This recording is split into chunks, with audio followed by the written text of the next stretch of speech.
This is Retro Sports Radio. Visit RetroSeasons.com for more sports history. On Friday, October 7th, 1977, the Los Angeles Dodgers faced the Philadelphia Phillies at Veterans Stadium for Game 3 of the 1977 NLCS. Los Angeles bounced back in Game 2 with a 7-1 victory over the Phillies, tying the series at 1 game apiece. The series headed to Philadelphia for Game 3 at Veterans Stadium. This audio recording is from the radio broadcast featuring announcers Ralph Kiner and Jerry Coleman. Larry Christenson waiting for the leadoff batter to come up, Davey Lopes, who is taking his time. Christenson is 23 years of age, from Everett, Washington. Has a record of 19-6 for the year, and he won 15 of his last 16 decisions. And the right-hander to work, and his first pitch is outside, a breaking ball for ball one. Davey Lopes, the batter. Lopes 3 for 9 in this series. Right-hand batter, and the next pitch is popped up into shallow center field. Moving up in the ball is Gary Maddox, an outstanding center fielder, and he makes the play. And the interesting thing about that is that Maddox running to that ball was not limping. He missed the first games of the series because of an injury to his knee. So Maddox is not limping. Apparently he is all right, and they can certainly use his speed. So Lopes flies out to center field. That'll bring up Bill Russell, who's had 2 hits and 9 times up so far in the series. Russell, a right-hand batter. And Christenson with his first delivery, it's too low for a ball. Christenson won his first Major League game against the New York Mets. At that time was a different pitcher than he is now. He took a lot of time on the mound. Now he works very quickly. He comes back with a fastball. It's fouled back out of play. Lopes for the year hit 283. Bill Russell hit 278. Russell with 4 home runs, 51 runs batted in. And now the next delivery, and it's lined right at the second baseman. Taken by Ted Sizemore. 2 men away. Well, Kiner, have you noticed how so often with young pitchers who delay their pitching on the mound that one of the standard procedures is to try to get them to speed it up, and it seems to help a lot of them. Really has helped Christenson. He had a record of 19-6, and he certainly has speeded up his delivery. Now the batter coming up is Reggie Schmidt. He's 2 for 8 in this series. Reggie with a fine year, hitting .307 with 32 home runs, 87 RBIs. He takes a called strike. Christenson had a record of no wins and 2 losses against the Dodgers this year, and the next delivery is grounded foul. Took something off the pitch, a good changeup, and Smith out in front, grounding the ball off to the right side. In the first game of the season series with the Phillies and Dodgers, Christenson was really jumped on by the Dodgers and was a losing pitcher. Pitch high, a fastball. They knocked him out of the box with 7 runs on 7 hits after 1 2/3 innings. Reggie Smith and Ron Say had back-to-back homers in the first inning to get things going against Christenson. That was back on May the 6th. Now a slow changeup. It is just out of the strike zone, and the count at 2 balls and 2 strikes. Smith has a reputation around the league of having trouble with off-speed pitching, but not much. So Christenson, tall on the mound, and his next delivery to Smith. It is swung on a miss, the fastball, and Reggie Smith has struck out a 1-2-3 inning for Larry Christenson. And the score at the end of 1/2 inning, it's the Dodgers nothing and the Phillies coming up. Well, this is a pivotal game for both teams, of course. They're tied up 1, and if you lose this game, you really have your back to the wall. There's no tomorrow. You have to win on the following day. So both these teams know this very well. Unlike Dodger Stadium, where the first 2 games were played, the ball carries very well at Veterans Stadium, and ground balls move quickly on the AstroTurf, and a lot of the Philly players hit the ball on the ground quite a bit, so that should help them a little bit. It will be also be sharply cooler, and it is sharply cooler in Philadelphia, as was mentioned, overcast. Every so often, a little bit of sunshine will come through. The temperature will stay around 60 throughout most of the ball game. A wicked crossbody block by Kansas City's Hal McRae sparked the New York Yankees to rally behind the pitching of Ryan Guidry on Thursday night. And even the American League Championship Series at a game apiece with that 6-2 win over the Royals. The American League Series moving back to the artificial turf in Kansas City on Friday with a good chance of rain tonight. This broadcast presented by authority of Major League Baseball is intended solely for the private, non-commercial use of our audience. Any publication, reproduction, retransmission, or other use of the description and accounts of this game without the express written consent of Major League Baseball is prohibited. Here at Veterans Stadium, we might mention that there is a wet strip behind the shortstop and in front of the left fielder running about 150 feet long and maybe 40 feet wide that could If the ball is hit there, may be a factor. The ground gets very slippery in those wet areas. There are some wet sections in right field, but the infield is completely dry. And the action continues now with Burt Hooton on the mound and Ralph Kiner to call it for you. And the Philadelphia Philly partisan crowd starting to whoop it up. There's a difference in the crowd. Dodger Stadium, the crowd more sedate. They do cheer when their home team comes through. The two Grand Slam home runs hit by the Dodgers were certainly received by the fans with as much enthusiasm and applause of any group of people gathered together. But here you'll find the Philadelphia Philly fans keep it up constantly. It's a noisy, noisy stadium. Veterans Stadium that seats over 58,000. Burt Hooton with a record of 12-7, 0-2 against the Dodgers, 2.62 ERA. Born in Greenville, Texas. Was an All-America at the University of Texas as a pitcher. He throws a knuckle curve. And he developed that while trying to learn how to throw a knuckleball. He never could master the knuckleball and ended up with a knuckle curve which reacts a little bit like a knuckleball. It breaks down, and sometimes it breaks down and in, and sometimes down and out. Very tough pitch to hit, and especially if it's kept low. Hooton had 153 strikeouts in the regular season, and he starts his windup, and the first pitch is chopped out to the mound. It is taken by Hooton right on top of the mound, and McBride, who had been 4 for 9 in the series, is thrown out. Knuckle curve and bounce. And Hooton now looking up, and he had some trouble with the sun on that ground ball. Shades of Billy Lowe, Ralph Kiner. That sun is low in the sky, and when that bounced at him, you could see him fighting the sun. It was a one-hopper.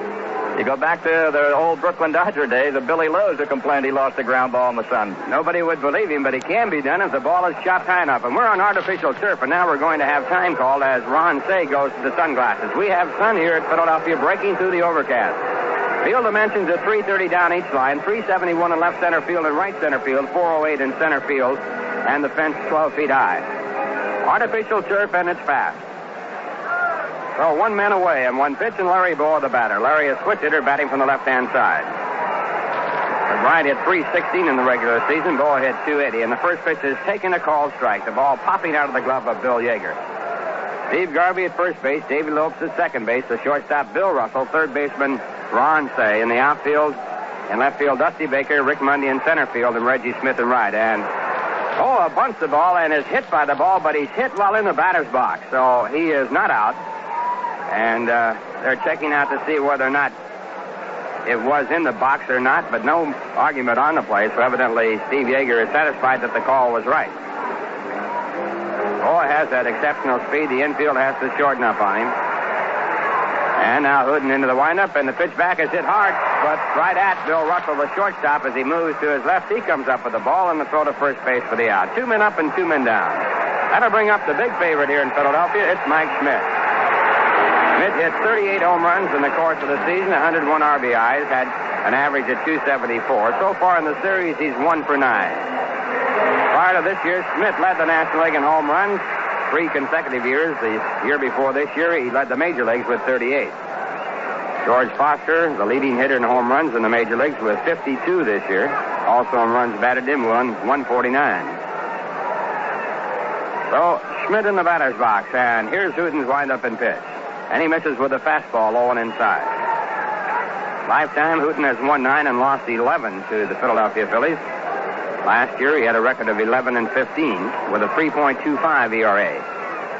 And now the pitch back is popped up. A high pop-up into shallow center field, backtracking as Davey Lopes. He's back into the shallow outfield area in center, and he makes the catch, and the Phillies go down in order. And the score at the end of one, it's the Phillies nothing and the Dodgers nothing. More about that American League game that was played, the second game of the series on Thursday.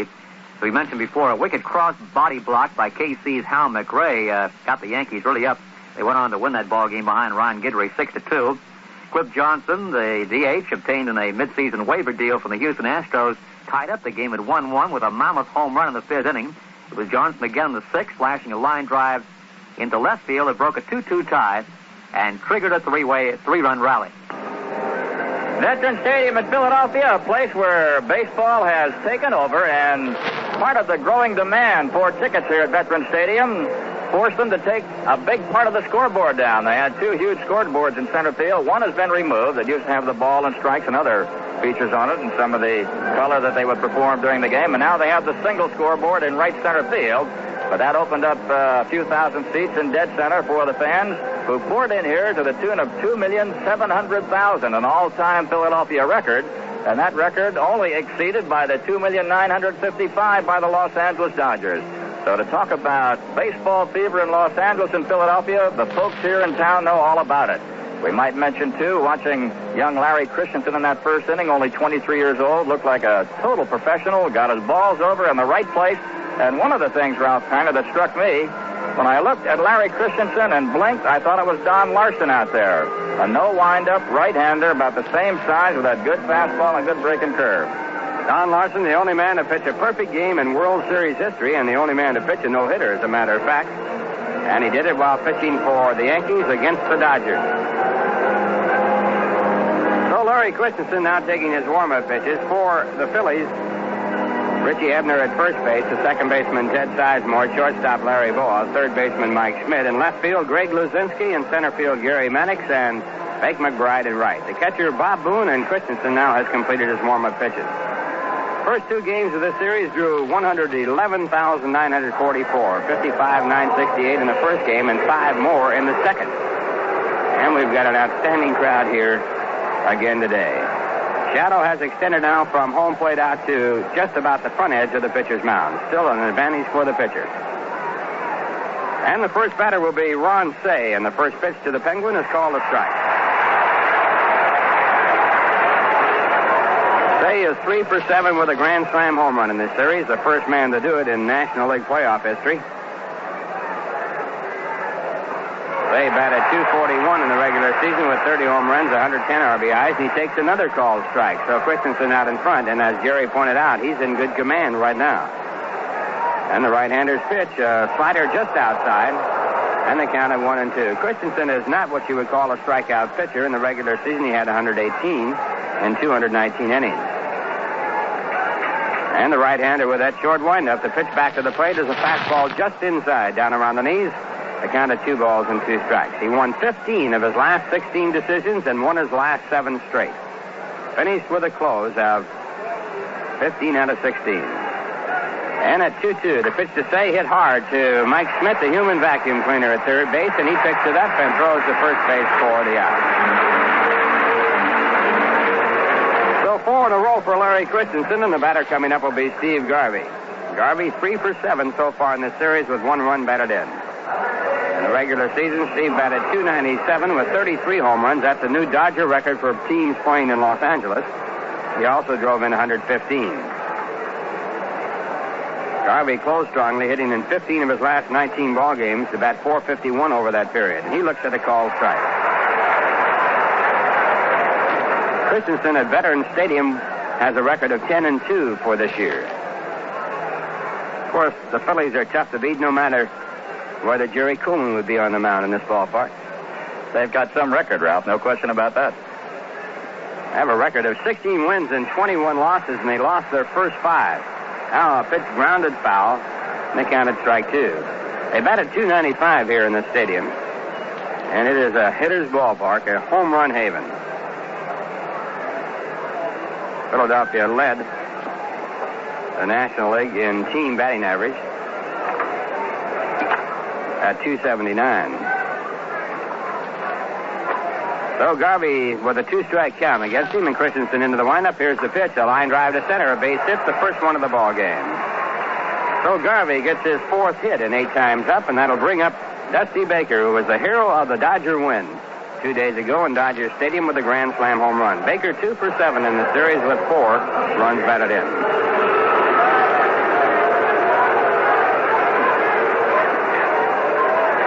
Baker batted .291 in the regular season with 30 home runs and 86 runs batted in.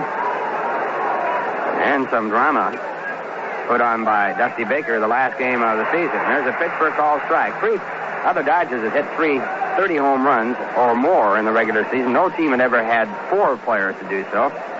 Baker took until his last time up, the last day of the season, to hit his 30th to make it an all-time record. Fastball fouled back out of play. So it's a 2-strike count, and Christenson out in front all the way through the early part of this ball game. Made 35 starts in the regular season. Did not appear in relief.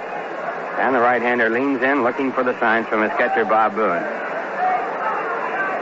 Garvey bluffs at running, and Christenson sees he make a move toward second and backs off the pitching rubber. Now he sets up again.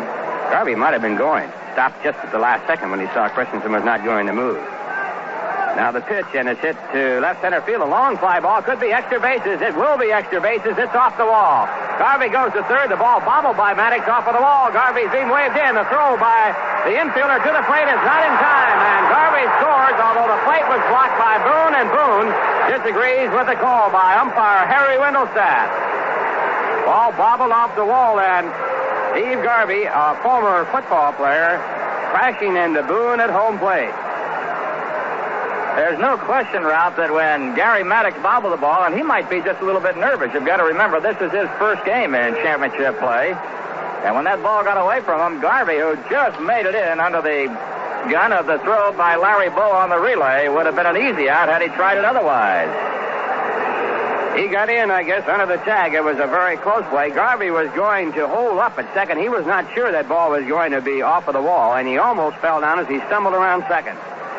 So the Dodgers have drawn first blood as Baker gets a run batted in his fifth in the series. He is the leader so far in the series in RBIs. And now the batter will be Rick Mundy. Mundy 1 for 4 in the series, a left-hand batter. And here's the pitch. It's swung on a miss. Maddox is considered to be the best fielding center fielder.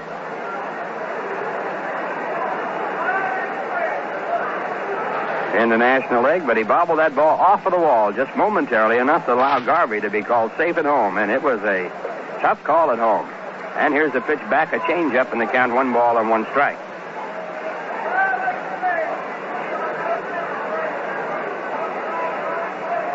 Mundy batted .229 in the regular season with 15 home runs, and he hits a high fly ball to center field.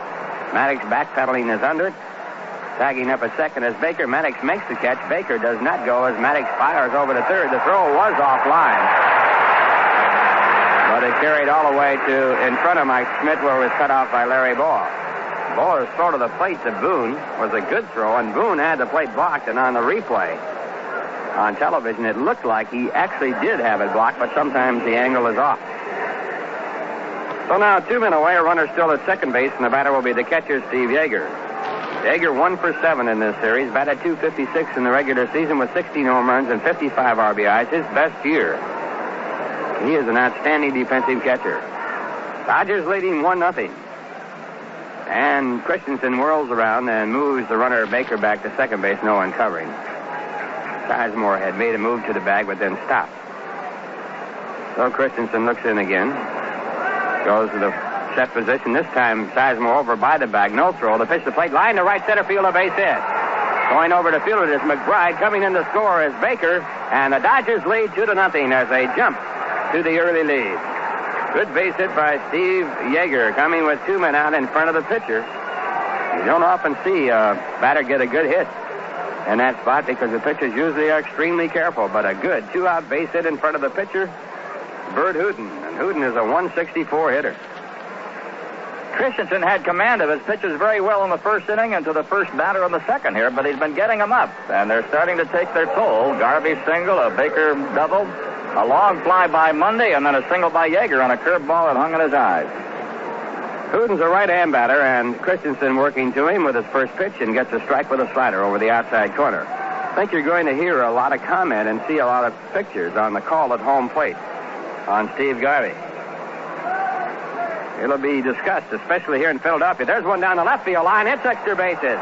Yeager going around second on to third. Luzinski waits for it. Grabs it with a bare hand. A throw now into Schmidt. And here comes Yeager trying to score. And this time, Yeager is out. Yeager did not like the call. Lopes has to restrain him. He grabs him around the shoulders, pushes him away from home plate umpire Harry Wendelstadt. The relay coming into Mike Schmidt, the third baseman, and his throw to the plate in time for the out. Now Steve Garvey is talking to Wendelstadt as he takes his position, moving out to first base. So 2 controversial calls at home plate for Harry Wendelstadt in the inning. 2 runs on 4 hits, 1 man left, and the score at the end of 1.5 innings. It's the Dodgers 2 and the Phillies nothing. Ray Floyd struggled off a death threat in the youthful challenge of Severino Ballesteros Friday to reach the 36-hole final. of the $225,000 World Match Play Golf Championships at Virginia Water, England. Floyd, accompanied by 2 police officers on the final holes of the semifinal match, edged his opponent 2-1. Now will compete for the $52,500 first prize Saturday with Australian Graham Marsh, who slammed his U.S. benefactor, Hale Irwin, 7-6. Organizers said they provided Floyd with protection following a telephone death threat to the 35-year-old pro from Fort Bragg, North Carolina. Floyd refused to comment, but showed no sign of stress as he blazed a blistering birdie trail over Wentworth's tree-lined 6,969-yard par 73 Burma Road course, thus notching 11 birdies and an eagle in 35 holes. Ballesteros, who ousted title favorite Tom Watson 5-4 on Thursday, stretched Floyd all the way. Well, we had things change here in a hurry. Larry Christenson in the first inning sailed through the Dodgers 1-2-3, but in the second he started to get his pitches up. He gave up that single to Steve Garvey, the double to Dusty Baker. The ball bobbled by Maddox. Garvey coming around to score. Mundy hit a deep fly to center field. Then Steve Yeager singled in a run, and Burt Hooton doubled down the left field line. Yeager tried to score, and this time the relay that went from the left fielder to Mike Schmidt at third to the catcher Bob Boone caught Yeager scoring, and Yeager did not like the call. But as it turns out right now, we've gone through an inning and a half, and the Dodgers right now on top 2-0. Moving to the bottom of the second, Luzinski, Hebner, and Maddox as Burt Hooton gets ready. And now let's move over to Ralph Kiner. All right, Jerry Coleman and the sun a little bit behind the clouds now, which will aid the defensive ball players. It'll take the glare away. Most of the players still with their sunglasses on in case it becomes glary again. Hooton taking his warm-up pitches. Took some time to come out to the mound as he was the man that was on base as he hit the double down the left field corner. For the Philadelphia Phillies, the leadoff batter will be the Bull, Greg Luzinski. 2 for 7 in this series. A 2-run home run for 2 runs batted in. Great favorite here in Philadelphia. Luzinski batting .309 for the year with 39 home runs, 130 runs batted in, and the first pitch is a ball.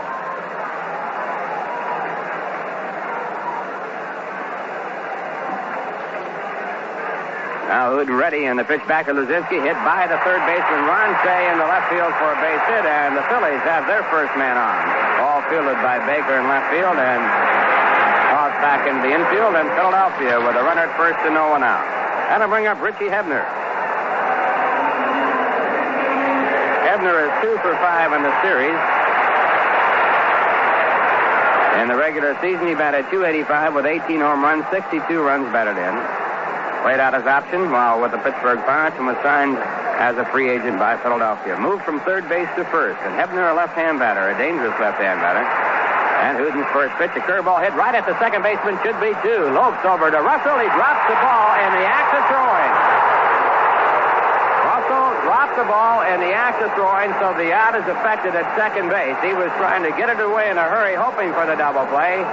And fortunately, he did have possession of the ball as far as the Dodger fans are concerned. That was a case of a shortstop not bending his back to go after the ball. He stayed straight up and reached down, and his arms were about at the extremity, and the ball just drifted off as he tried to grab it. You got to get down, in and after it, and go with it. Russell, of course, had 2 errors in the first game that allowed 4 unearned runs, and the Phillies won that game by a margin of 7-2. Now the batter will be Gary Maddox, batting for the first time in the series. He takes the first pitch, a called strike, and that's an oddity. Maddox is really a first ball hitter. Right-hand batter, batting .293 for the season, and he leans back as the fastball is in under the chin. 1 ball and 1 strike. Maddox had 14 home runs, 74 runs batted in. Did not play in the first 2 games because of an injury to a knee. And Burt Hooton from the stretch, and the pitch back is swung on and missed, and the knuckle curveball. It's 1-2. Hooton is throwing well. He finished up the year well. He won his last 3 decisions, one of them a 1-0 shutout. He's called happy by Tom Lasorda because he doesn't look that way. And at 1-2, the pitch to Maddox swung on and missed. Good fastball, his first strikeout. And that'll bring up Bob Boone. Boone 1 for 4 in the series.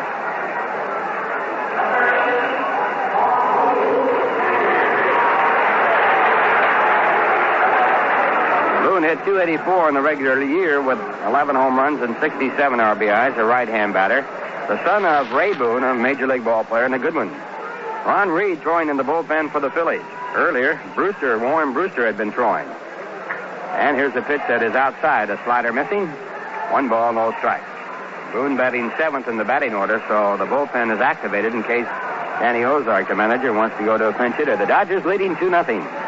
And the pitch back at the knees, a called strike.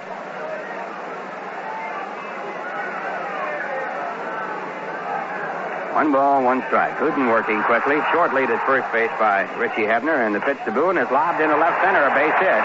Coming over is Mundy, a fielder down 1 hot. Hebner goes to second base and holds there. So now the Phillies have runners at first and second with 2 men out, and the batter coming up is Ted Sizemore. Well, the first 2 games of this series saw a lot of hitting.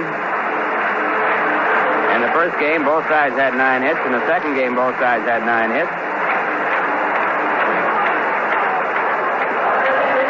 An oddity in numerology, first 3 games, including the Yankee-Kansas City game, both sides had 9 hits. So the first 3 games of the World Championship Series, every team had 9 hits. And every winning team scored 7 runs.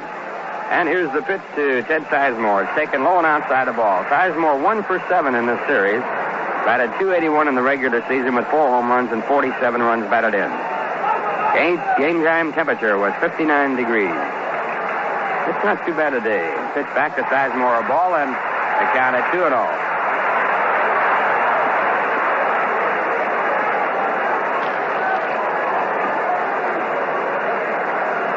Runners at first and second base. 2 men out, bottom half of the second.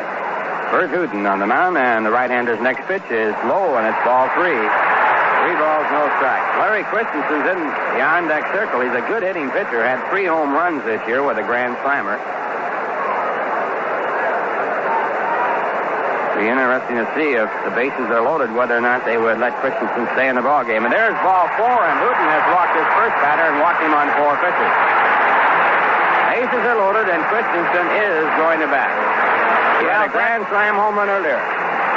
That wasn't counted as an intentional walk, but Hooton had to be pitching around Sizemore to go after Christenson, even with Christenson's home run. Well, Christensen still is a pitcher, and he's still got an average of 139, but he has the ability to hit the ball out of the ballpark. He is a big hitter as far as the pitch is concerned. And now Hooton into the windup. Here's the pitch, and he comes in with a knuckle curve. It's a called strike.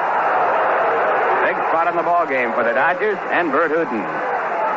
Probably one of many, as the excitement here is at its peak. And now the pitch back, a big swing and a miss at strike 2. Christensen has hit 6 home runs in his major league career. And at 2 strikes, a pitch by Hooton, the knuckle curve ball, it's too low. 1 ball and 2 strikes. Richie Hebner, the runner at third base. Bob Boone at second base. Ted Sizemore at first as the Phillies threaten. First threat of the ballgame for Philadelphia. Now the pitch. And it's grounded foul.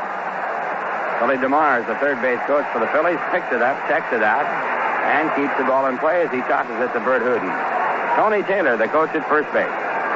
He's one of the most popular Philadelphia Phillies ever. 1 ball and 2 strikes. The signs are out. The windup, and here's the pitch. And it's a ball. And Burt Hooton was on his way to the dugout. He thought it was strike 3. So the count now at 2-2. It was close. Harry Windelstadt, the home plate umpire, has really been in this ball game. 2 calls at home, 1 going against the Dodgers and 1 going for the Dodgers, or vice versa. And now Hooton steps off the mound, and he is taking some time as he tries to get his composure back. He thought that was strike 3, and it would have been a big strikeout. Bases loaded. Davey Lopes in to talk to Burt Hooton. This is his first championship series. He started his career with the Cubs and then went to the Dodgers. Now the crowd here warming up, and Hooton looks around, goes into the windup. Here's the 2-2 pitch, and it's inside. It's ball 3. Went to the breaking ball, and now a full count of 3-2, and that's a tough pitch to miss on. 2-2, the important pitch. Now the runners will be going with the windup, or possibly Hooton will not wind up. The runners will be going. So listen to this crowd here as Hooton will work from the set position. They are really trying to get to Burt Hooton. Hooton sets up. Here's the pitch. It is low and ball 4. And the walk forces it a run.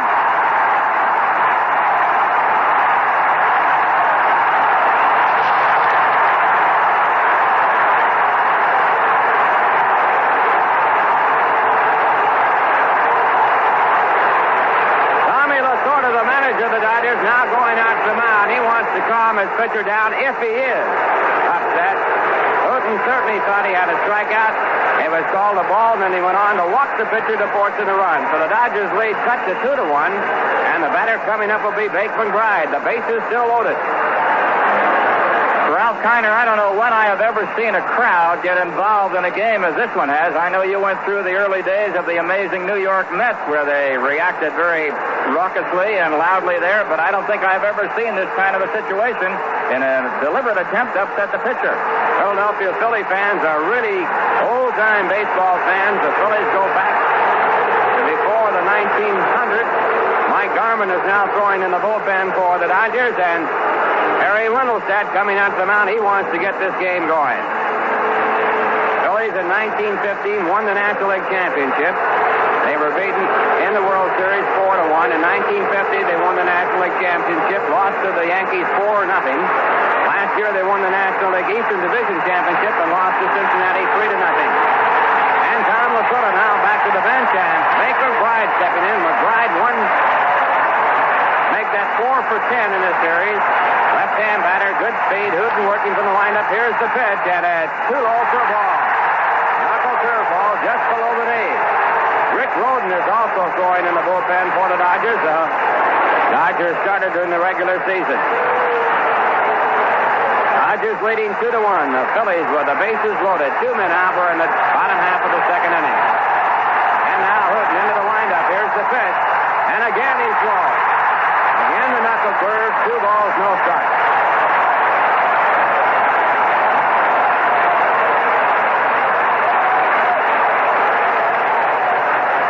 Once again the signs go down, and Hooton into the windup. The 2-0 pitch. It is swung on and fouled back. And that time Hooton coming back with a fastball. It was a pretty good pitch to hit, but McBride did not make contact. Not enough to get it going the other way, and he fouled it back. So they counted 2 balls and 1 strike. And this crowd trying to intimidate the pitcher, Burt Hooton. And Hooton into the windup. The next pitch is low and inside. It's ball 3. 3 balls and 1 strike. And now Hooton holds out both hands as to say, where was it? Hooton certainly unhappy with Harry Wendelstedt. Tom Lasorda, when he walked back to the bench, made a detour near the mound and was talking with Wendelstedt. Now at 3 balls and 1 strike. This crowd standing up, yelling, screaming. Here's the pitch. It's swung on and fouled back again. And again, that pitch was a good fastball. Letter high, might have been out of the strike zone. They might be getting to Bake McBride now, Ralph. Well, one thing for sure, you can hear it.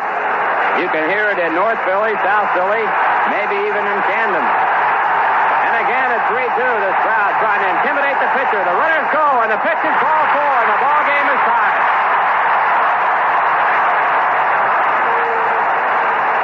3 walks in a row, and the ball game tied up at 2-2 as Burt Hooton has walked 2 batters with the bases loaded. This has to be one of the most remarkable circumstances that I have ever seen from a crowd standpoint, trying to intimidate the pitcher, and it's working.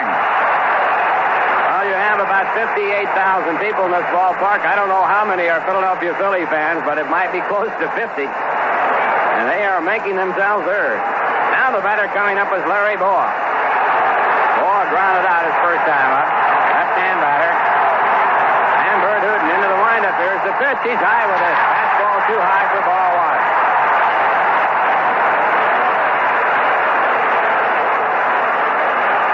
The 8th man to bat in this inning.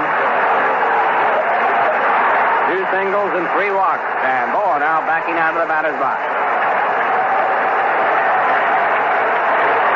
Now Boa back in. Tough man to pitch to. He has a small strike zone. And the 1-0 pitch to Boa is high and outside. It's ball 2. 2 balls and no strikes.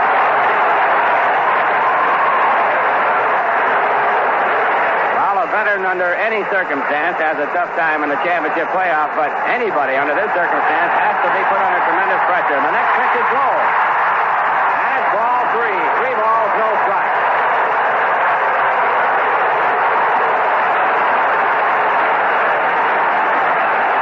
And the crowd here enjoying the effect that they are having on this ball game. There's no doubt about it. And it's 3-0. Here's the pitch. Hooton gets the call strike, and Boa didn't like the call. That was a borderline pitch over the outside corner at the knees, and Ball was unhappy with the call. That puts it at 3 balls and 1 strike, and this has not been an easy day for Windelstad. And the next pitch back, ball 4. 4 walks the roll, and again Hooton goes with outstretched hands. Where was it? And that is all for Burt Hooton as the Phillies take the lead by a score of 3-2. And you'd have to say that Burt Hooton was certainly unhappy with Harry Windelstad, intimidated by the crowd, and he leaves the ball game, giving up 3 runs so far on just 2 hits. He walked 4, and he holds his hands up to Windelstad as he walks off in disgust. Ralph Kiner, this has to be one of the most unusual circumstances I've ever seen in a baseball game in my life. Pitch missed, as far as Burt Hooton was concerned, when Larry Christenson was up there, has activated 4 successive walks and has forced the young right-hander from Texas, Burt Hooton, out of the ball game. And while we're waiting for the relief pitcher, Rick Rhoden, to come in, here's a brief update from CBS News. Just in from Lexington, Kentucky, Texas roared down the stretch to overtake favorite Cole Comfort today to win the first heat of the $100,000 Kentucky Fraternity. That's the final leg of Trotting's Triple Crown with a career-best 157 3/5. That was at the Red Mile. Texas, driven by veteran Billy Herman, was in 8th place in the 10-horse field down the backstretch before making his move going into the head of the stretch and overtaking Cole Comfort at the wire to win by a length. Cole Comfort, a 9-5 Cole favorite in the 85th Fraternity, finished second with long shot Sloman and Jerky Hanover third and fourth respectively. Now the second heat, the best of 3 race, is scheduled to go at any moment, and we'll have something on that as soon as we get word over the wire. Texas, the second choice of the bettors at 8-5, paid $520, $260, and $240 for his victory. Rick Rhoden, a tall right-hander who at one time suffered from osteomyelitis and has a deformed right leg, is coming on to pitch for the Los Angeles Dodgers. Rhoden taking it up from Burt Hooton during the season. Rhoden was 16-10, a 3.75 earned run average, and was a starting pitcher. Rhoden, during the regular season, started 31 games and did not come in relief at any time. He completed 4, so this, in effect, is Rhoden's first chance as a relief pitcher. Rhoden, a young man out of Florida, had to fight osteomyelitis as a youngster, fought his way back, and became the Dodgers' #1 draft choice back in June of 1971. So he'll be coming on, and he's got himself a lot of trouble. The bases are loaded. Larry Christenson at third base, Bake McBride at second, and Larry Bowa at first. And let's pause 5 seconds right now for station identification. This is the CBS Radio Network. This is the American Forces Radio and Television Service. Rick Rhoden warming up for Burt Hooton in an unprecedented show of fan reaction, the likes of which I've never seen in baseball. I've seen it in basketball, I've seen it in football, but I have never seen the fans react as they did to Burt Hooton and actually forced him out of the ball game. Let's go back to Ralph Kiner. And it will not stop now. It will be up to Rick Rhoden to battle the fans and also take on Mike Schmidt. Schmidt popped up to second his first time up, batting for the second time, the 9th man to bat in this inning, as the Phillies have taken the lead by a score of 3-2. All 3 runs scoring on walks to forced in a man from third.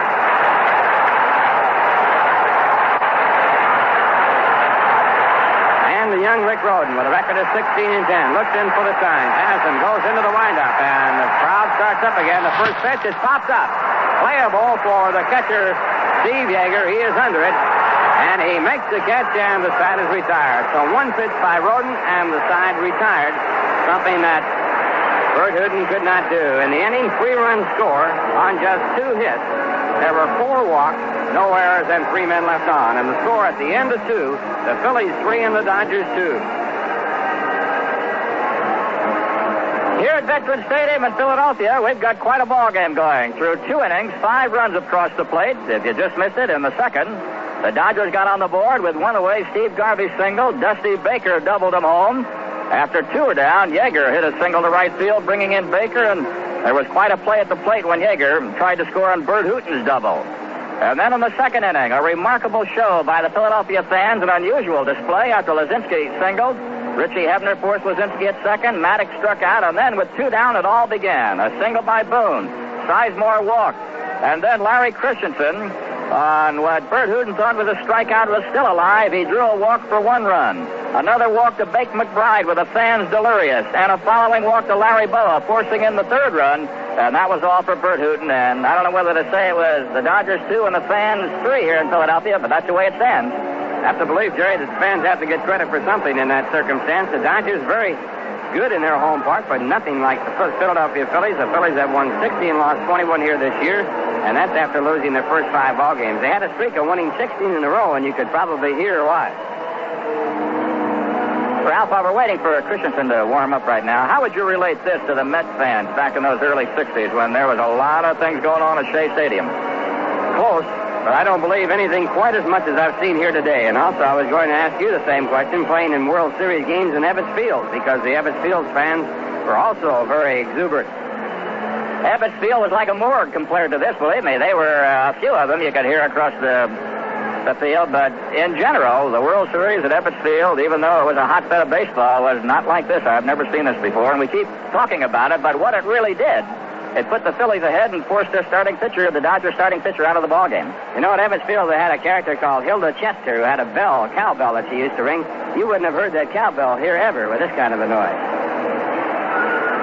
Well, Larry Christenson taking his time coming out to the mound, and he'll be taking on Davey Lopes, Bill Russell, and Reggie Schmidt as his first 3 batters, and the Dodgers behind for the first time. This is what you might call a home stadium advantage. There's no question about it. These Philadelphia Philly fans are not to be denied. Last year, the Cincinnati Reds took the Phillies down 3 straight. But the Philadelphia Philly fans, who set a record this year coming out to watch ball games, some 2,700,070 strong and paid customers, out to see their Phillies in a World Championship World Series. Davey Lopes flying out to center field his first time up. He's had 3 hits and 10 times up, batting 300 so far in this series. Dodgers have out-hit the Phillies 4-2, and a check swing ground ball hit out to Richie Hebner at first base, and Lopes is out on 1 pitch. That'll bring up Bill Russell. Russell lined out to the second baseman Sizemore his first time up. Bill has had 2 hits and 10 times up. This is the 3rd game of the series.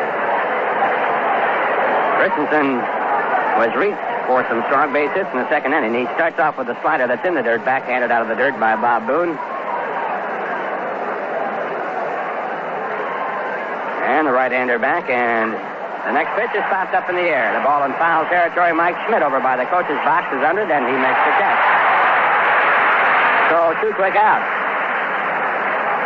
That'll bring up Reggie Schmidt. Reggie struck out his first time up. Christenson, after throwing a couple of changeups, got him with a fastball up around the letters. Schmidt batting 2 for 9 in this series. Batting from the left-hand side, an outstanding switch hitter.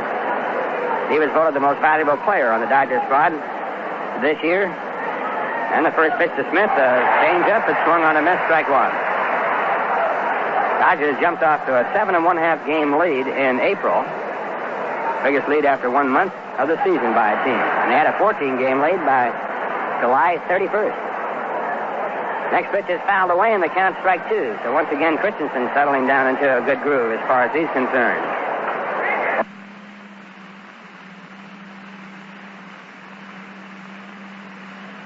Ladies and gentlemen, temporarily we have lost the audio portion of the program coming from Veterans Stadium over at CBS. And we'll give you a running account as if we watch it on the TV monitor. A swinging strike, and going down swinging is Reggie Smith. So they go out 1, 2, 3 in the top half of the 3rd inning. So after 2.5, the Dodgers by a score of 3-2. So Christensen gets Lopes, Russell, and Smith in order, winding up, striking out Reggie Smith, a swinging strike. And the audio is back with us, and we'll be going back to Veterans Stadium with it for the home 3rd in just a few moments. Dave Parker, George Foster, and Greg Luzinski, 3 muscular outfielders, were overwhelming selections Friday on UPI's 1977 National League All-Star team. Parker, who led the league with a .338 average, hit 21 homers, knocked in 8 runs for the Pittsburgh Pirates. He was the only unanimous choice of 25 sports writers who participated in the UPI's annual survey. Foster had a .320 with 52 homers, 149 RBIs, while the Cincinnati Reds received 24 of a possible 25 votes. While Luzinski, whose offensive performance was .309 batting average, 39 homers, 130 RBIs for the Philadelphia Phillies received 23. The trio forms perhaps the hardest hitting, most productive, mythical outfield in National League history. We'll check the other positions next time we have a break. We're going into the third inning, and Rick Rhoden, who came on to put out the fire with the bases loaded by popping up Mike Schmidt, is on there now to start off the bottom of the third inning with Luzinski, Hebner, and Maddox coming on. Looking ahead to tomorrow's ballgame, which will start at 8:07 Eastern Daylight Time, it'll be Tommy John and Steve Carlton, the two left-handers, in a repeat performance of that first ballgame, neither of whom were the winning or losing pitcher. The loser in that first game was the reliever Elisa Sosa for the Dodgers, and Tug McGraw got the win.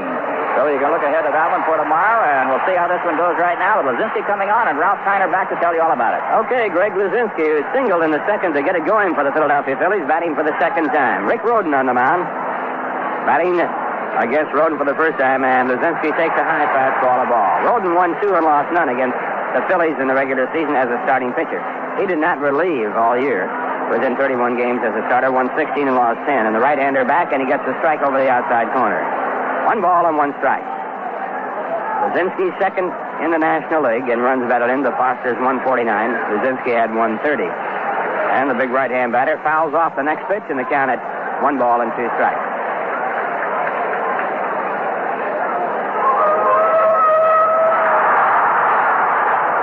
One ball and 2 strikes, and the shadows again starting to extend out as the sun tries to break through an overcast sky.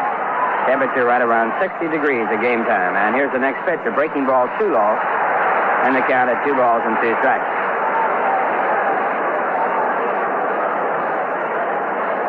Dodgers play Luzinski as a full hitter, and they also play him fairly deep. Now the windup and 2-2 pitch, and it's high and outside, ball 3. 3 balls, 2 strikes. With the bases loaded, Rhoden came into the ballgame in the second under the most trying of circumstances, and he got his first man out in 1 pitch, Mike Schmidt. Right here, 3-2 to Luzinski, and here's the pitch. And it's ball 4, and the base on balls have become the major factor in this ballgame. That is the 5th base on balls issued by a Dodgers 5th pitcher. So Luzinski is on, and Richie Hebner is coming up.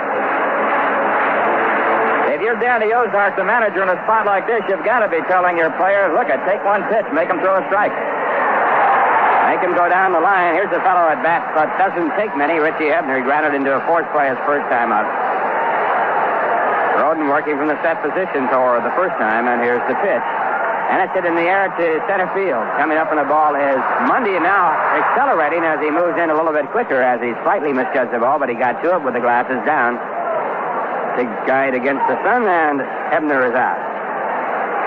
That'll bring up Gary Maddox, who also is a first ball hitter. Maddox was struck out his first time up, and that was his first appearance in the season. He missed the first 2 games because of an injured knee. Maddox, the right-hand batter. Garvey playing off the bag at first, 2 or 3 steps, as Luzinski does not figure to run, except he has had 1 stolen base in the series. In the regular season, he had 3. And the first pitch by Rhoden. It is grounded to the third baseman, Say. He throws the second in time. The relay on the first base is not in time. And Maddox, who can really motor down that line, beats the attempt at the double play. And when he hit that ball, it broke the bat in half, and the head of the bat went about 120 feet into foul territory down the left field line. So Luzinski forced his second, a fast man, replacing him on at first, and Gary Maddox, and the batter coming up will be Bob Boone. I've commented on that before, Ralph Kiner. I don't believe they're putting the same wood in the bats they did a generation ago. I've seen that happen time and time again, and only in the last 3 or 4 years. I think you're right. It's a different baseball and a different bat. But they're both round, so it's still a tough game to play. And here's a throw to first base, Maddox back. Maddox had 22 out of 28 stolen bases this year.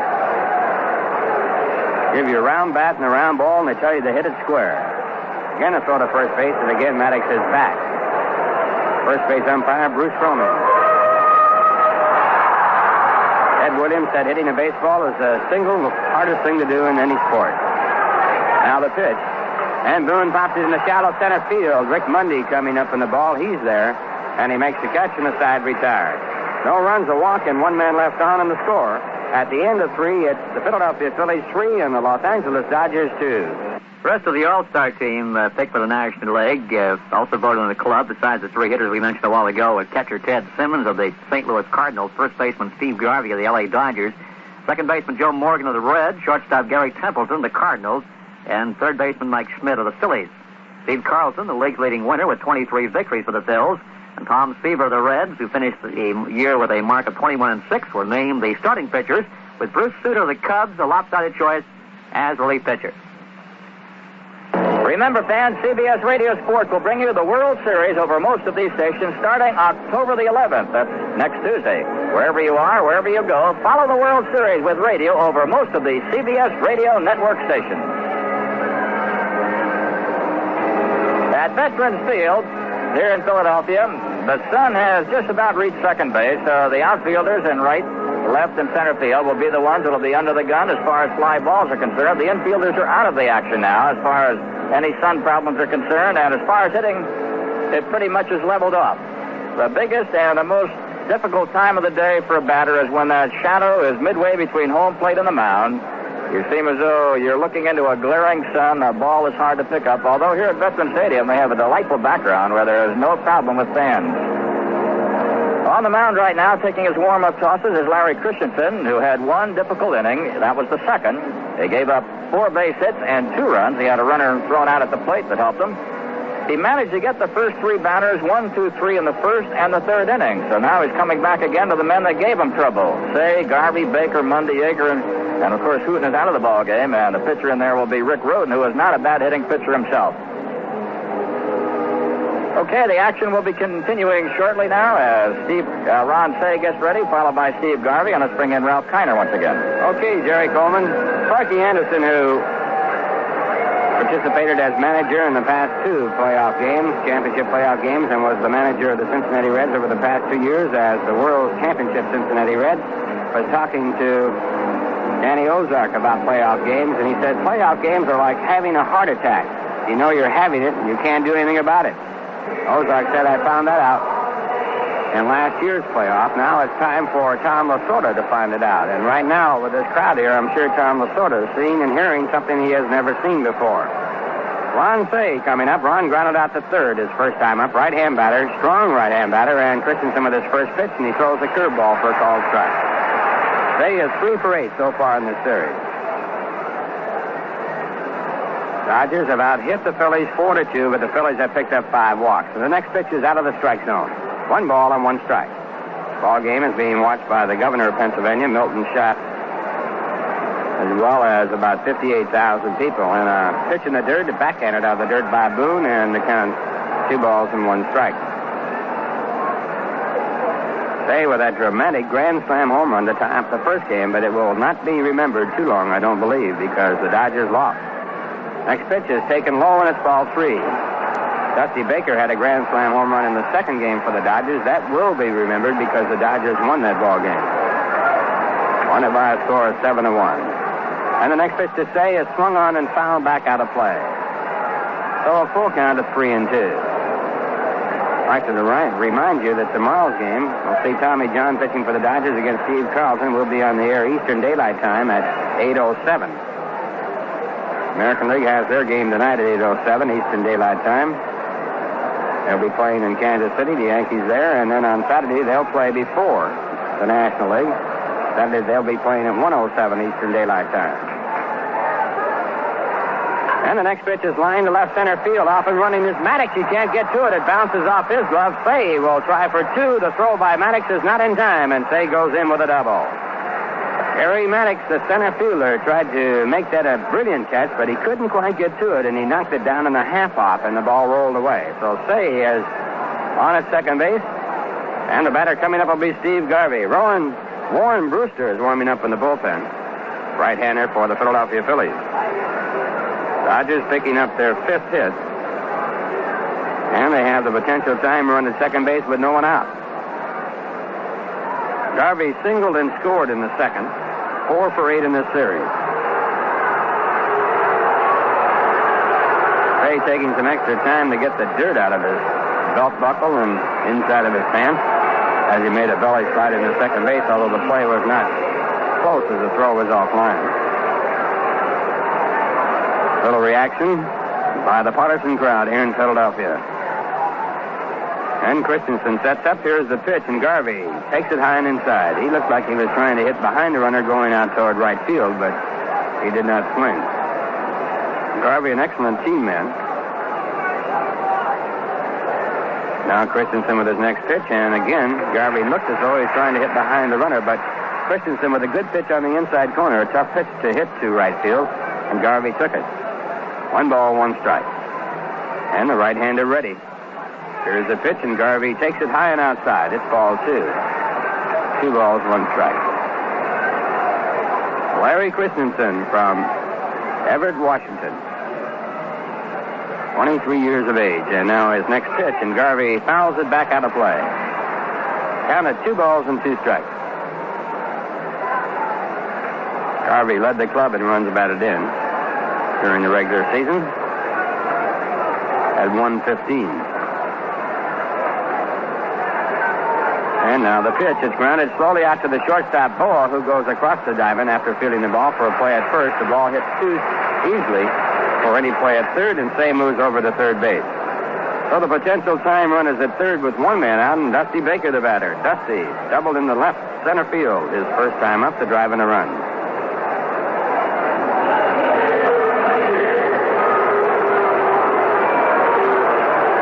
Baker with 5 runs batted in the series. He's had 3 hits and 8 times up.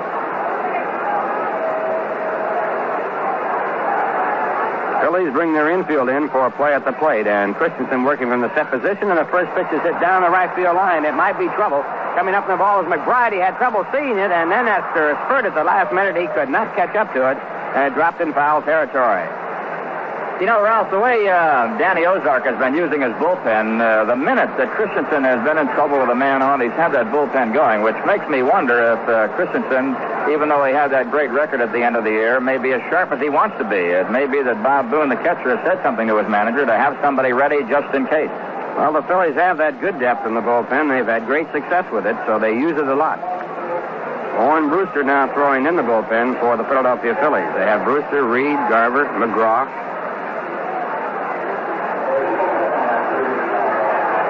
1 strike count as Christenson goes to the set. Here's the pitch, and it is taken inside.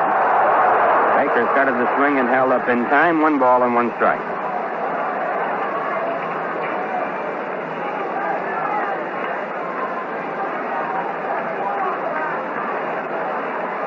Say, the runner at third base.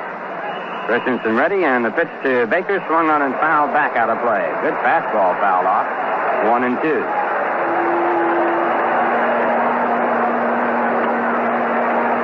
One of the interesting highlights about young Larry Christenson is that when he first came up, he gripped the ball too tightly, and he threw darts. His ball did move. He's holding it much more loosely now and getting more effect from the fastball. And at 1-2, the pitch to Baker, a breaking ball just low, on the count 2 balls and 2 strikes. Christenson had only 1 shutout in the regular season with 5 complete games while winning 19 and losing 6. And what a finish. 15 of his last 16 decisions went on the plus side. And he won his last 7 straight. And at 2-2, the pitch to Dusty Baker, line but fouled on the left field line. So the count remains at 2 balls and 2 strikes.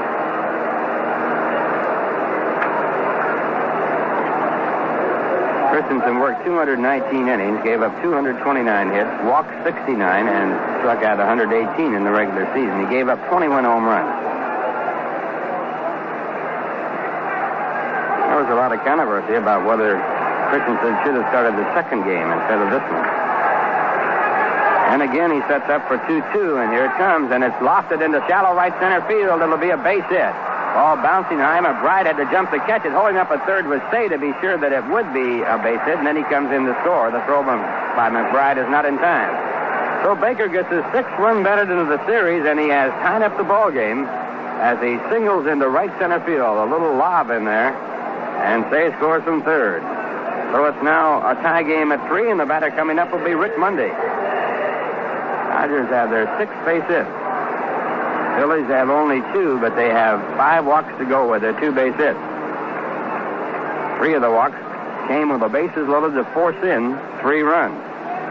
Burt Hooton on the mound at the time, and I would have to say that the crowd certainly had a lot to do with the walks as they really brought the roof down. So Baker at first base. Christenson checks him, and here's the pitch, and it's lined down the left field line, but it's curving foul, and it is out of play. Ball deep in the left field corner, foul by 10 or 15 feet. And the crowd here unhappy with Danny Ozark. I think they would like to see a pitching change. Philadelphia Philly fans are deep into baseball, and they manage. The base hit that Dusty Baker got, I think, is a classic difference between artificial surface and natural field, because you have to lay back. That ball bounces too far in front of you, it's over your head, and it goes for an inside-the-park home run. And that kept Bake McBride just far enough back, and it gave Baker a chance to score.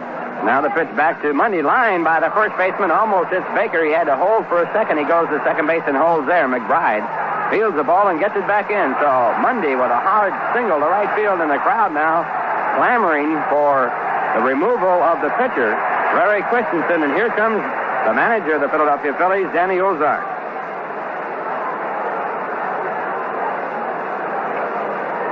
Danny Ozark, the manager of the Philadelphia Phillies. And he has made the sign, and that is all for Larry Christenson. Larry working through 3 1/3 innings, so far charged with 3 runs on a total of 7 base hits. He struck out 2 and walked none. And Warren Brewster, the new pitcher in the ballgame. And Christenson, a 19-game winner with 6 losses, goes off the mound, and he gets a hand here from the partisan crowd. Brewster, coming in the ballgame, had a record of 7 wins and 2 losses with 3 saves. And in the regular season, Brewster appeared in 46 games, all in relief. He spells his name B-R-U-S-S-T-A-R.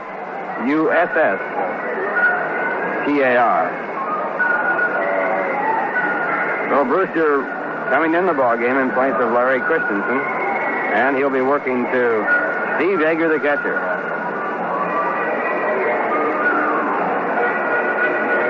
The only pitcher to really master the other team thus far in the first 3 games here in the National League Championship Playoff Series was Don Sutton, although he pitched a 9-hitter. The other night he allowed the Phillies only 1 run. He went all the way for the complete game victory. The first game, Tommy John and Steve Carlin started, but failed to go the route. And in this game, we have already had both starting pitchers out of the ball game. Burt Hooton lasted only an inning and 2/3, giving up a couple of hits and 3 runs. And the 3 runs were walked in on a base on balls, as Hooton was forced into 4 successive walks. That could be a World Series record. Larry Christenson has gone 3 1/3, giving up 7 hits. 3 runs so far. He could be charged with 2 more. Struck out a couple, but he did not walk a man. And now we've got a new one in there, Warren Brewster, who is also the first repeat pitcher in this championship series. No other pitcher has been in 2 ball games, and now Brewster becomes the first. Brewster worked 2 innings in a ball game won by the Dodgers 7-1, the second game of the series. He gave up 1 run on 2 hits and struck out 2. Brewster was born in Oakland, California. He lives in Napa, California, the home of all that great California wine, or not all of it, but some of it anyway. He was the Phillies' 4th selection in the secondary phase of the 1974 draft. He was signed by a former major leaguer, Eddie Buckman. Started pitching minor league ball in 1974. He was a graduate of Napa Junior College. He attended Fresno State for many years, and one of the members of Fresno State, Tom Seaver, along with many others. As a matter of fact, they have turned out quite a few outstanding ball players. First pitch is off of the glove of Bob Boone, a fastball, and the runners move up on the pass ball. This was an inside fastball, and popping out of the glove of Boone, and the runners move on over. So that could be a big play in the ball game, as Dusty Baker goes to third, and Rick Mundy on down to second. First base is now open. We'll see whether or not they'll be pitching to Steve Yeager. The pitcher, Rick Roden, is due up next. No action in the bullpen for the Dodgers. High ball game at 3. And the infield is in, and the next pitch is outside. They're going to walk him. Walk to set up a possible double play, and the pitch outside for ball 3. Roden's a pretty good hitter at .231 with 3 home runs in the regular season and 12 runs batted in. So it's not going to be an easy task for Brewster, as the next pitch is outside for an intentional walk. That's the first walk for the Dodgers in the ball game, and the Phillies have had 5.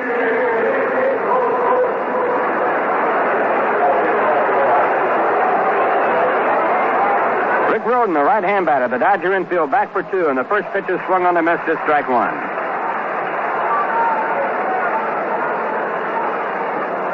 Rhoden batted .300 for the Dodgers last year. One of the outstanding Dodger hitting pitchers was Don Drysdale, had a 300-year one. Pitches next outside, and they counted 1 ball and 1 strike. Walter Johnson was one of the greatest hitting pitchers. Best home run hitter for a pitcher was Wes Farrell, the brother of Rick, who had 38 in a single year. And there's a drive into right center field that might score a run.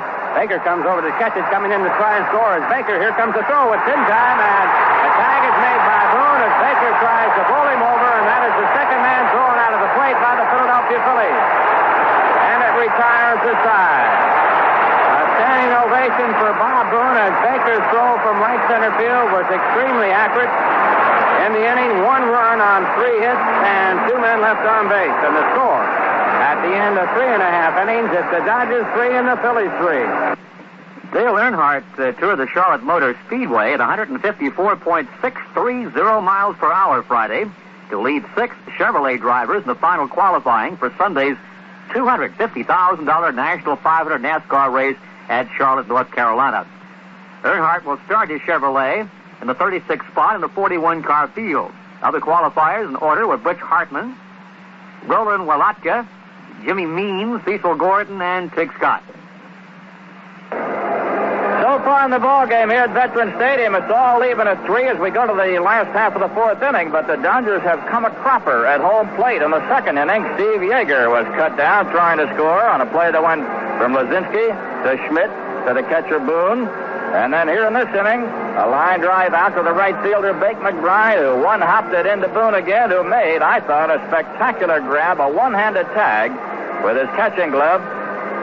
And he nailed Baker trying to commit from third base. So the Dodgers have had 2 men nailed at the plate, and one did just get in under the slide, and that was Steve Garvey. So they've had a lot of action at home plate, and Harry Wendelstedt, the home plate umpire, will be happy to get out of the hot seat after today's ball game. He's had some work before, and we're only in the 4th inning. He has really been involved in this ball game.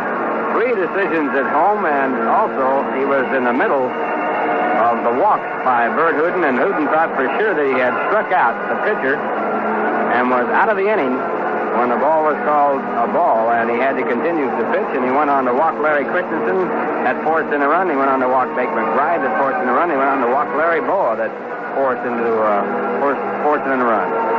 Ron Reed is now throwing in the bullpen for the Philadelphia Phillies as Rick Rhoden completes his warm-up pitches. Ted Sizemore to lead off. Tommy Hutton is in the on-deck circle. So Brewster, used for just the short period, appears to be going out of the ball game, and the Phillies will go to their strong, hard-throwing right-hander, Ron Reed.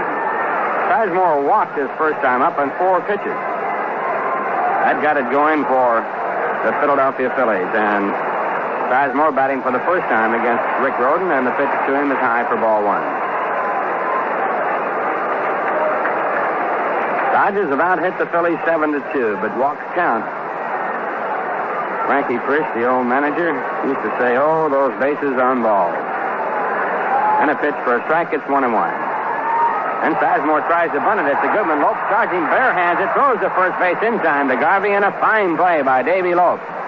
Sizemore did his job, but the Dodgers anticipating the play, and Lopes coming in from a shallow position with great speed to bare hand the ball. He had to hurry, and he did make the play. So Sizemore bunts out, and that'll bring up Tommy Hutton.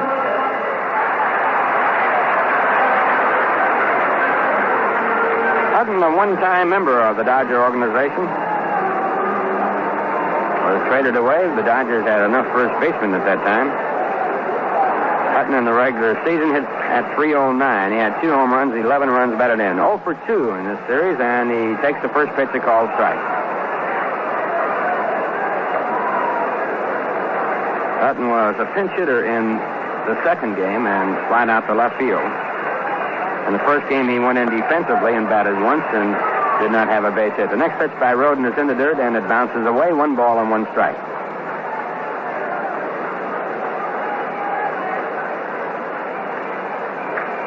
Tie ball game at 3. Bottom half of the 4th inning. And Rick Hooton's next pitch. Fastball that's outside. 2 balls, 1 strike.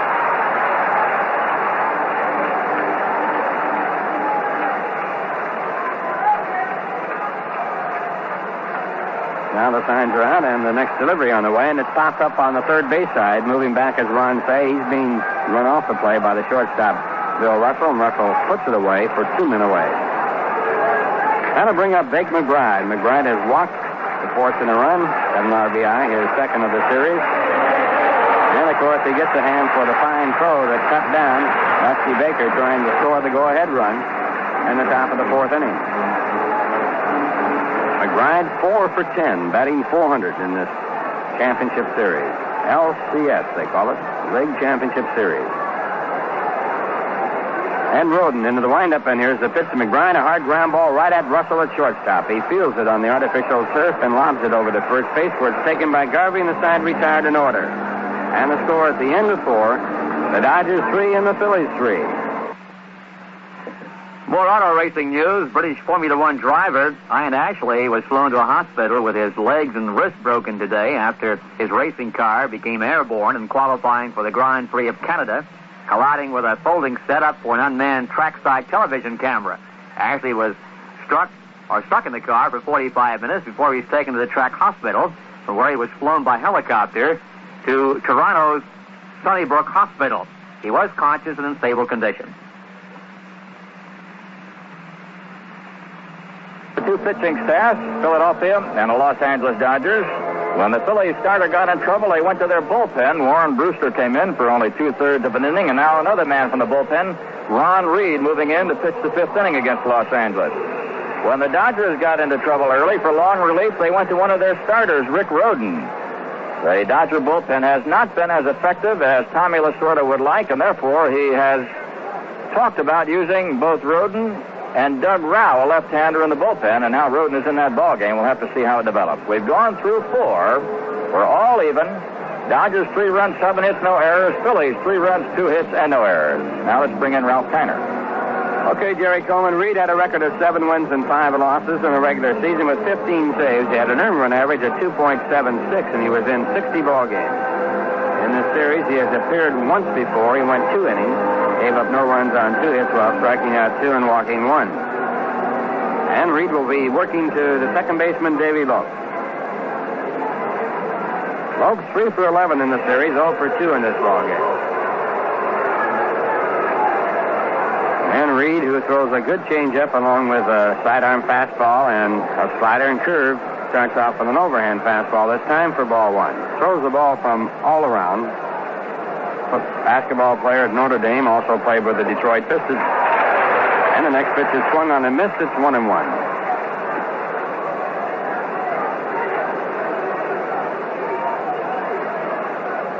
The crowd has quieted down since that raucous second inning.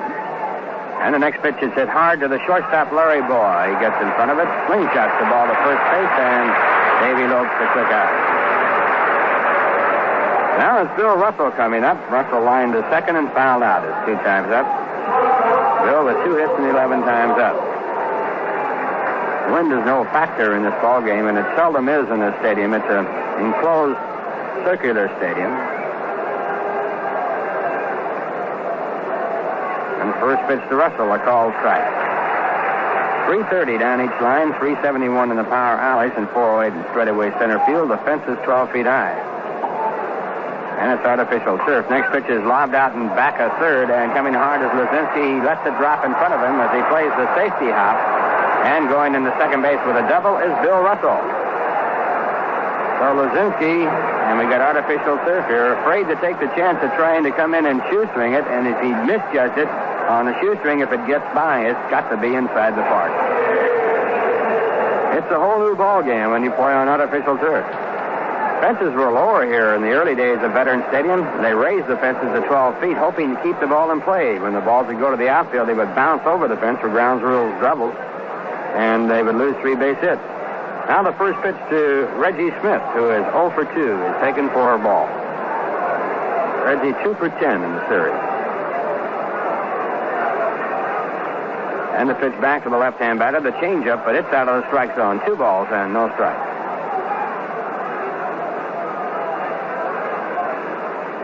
Dodgers with 8 hits. The Phillies have had 2. And the game is tied at 3. Reed's next pitch is swung on a miss, and a fastball missed that time. 2 balls and 1 strike.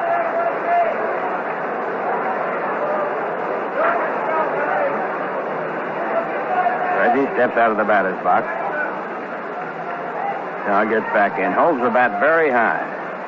Came to the Dodgers from the St. Louis Cardinals. And the next pitch is hit foul into the stands on the left field side for the count at 2 balls and 2 strikes. Reggie batted .307 in the regular season with 32 home runs and 87 RBIs. A versatile person. He flies his own airplane, gourmet cook, does about anything he wants to. Now at 2-2, Reed's next pitch. Fastball high and inside, and the count full now. 3 balls, 2 strikes. The on-deck batter, Ron Cey. Smith started his career with the Boston Red Sox.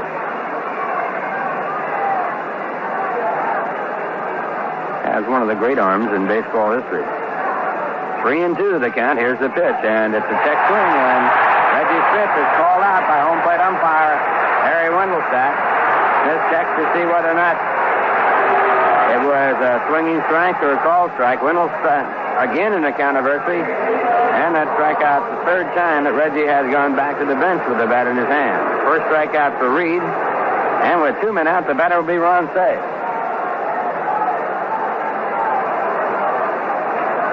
Cey had a double his last time up. He's 1 for 2. Right-hand batter. And the first pitch, a fastball high, ball 1.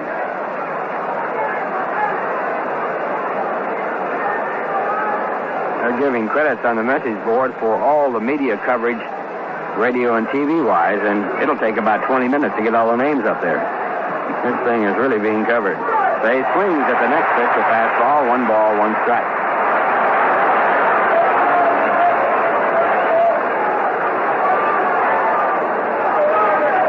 High ball game at 3. The Dodgers with a runner at second base, Bill Russell there. 2 men away. We're in the top of the 5th inning. And the pitch, it is fouled back out of play.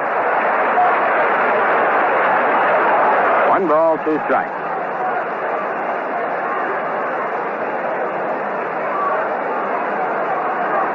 Dodgers led 2-0 after 1.5 innings. The Phillies led 3-2 after 2. And the Dodgers tied it up with a run in the 4th. Next pitch to Cey is up high. And the count 2 balls and 2 strikes.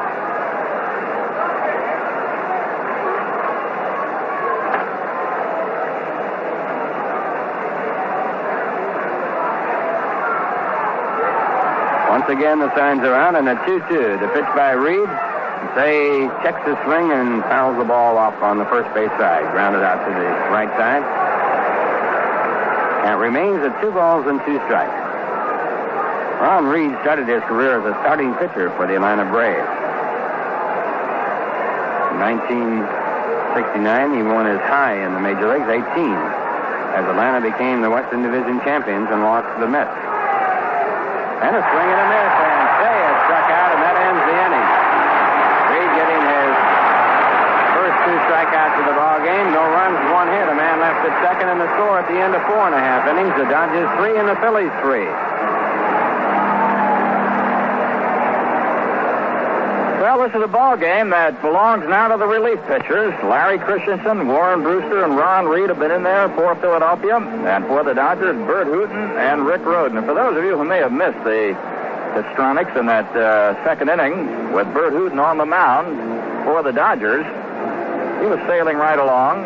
Gave up a single to Greg Luzinski, but he got Hebner, forcing Luzinski at second. Then he struck out Gary Maddox, and then a single to Bob Boone. And then it all started. He walked Ted Sizemore, loading the bases.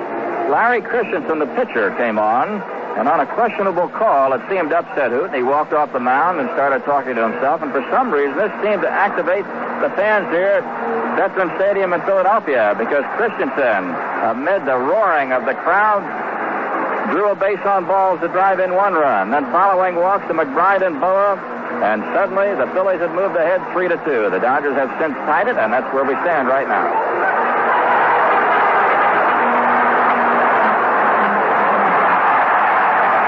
So right here in Veterans Stadium in Philadelphia, as the evening starts to come into its own, this ball game started with the sun shining brightly, but the lights are starting to take some effect, and as we move into the twilight, not necessarily to take you to the twilight zone, but to take you through the ball game, here's Jerry Coleman.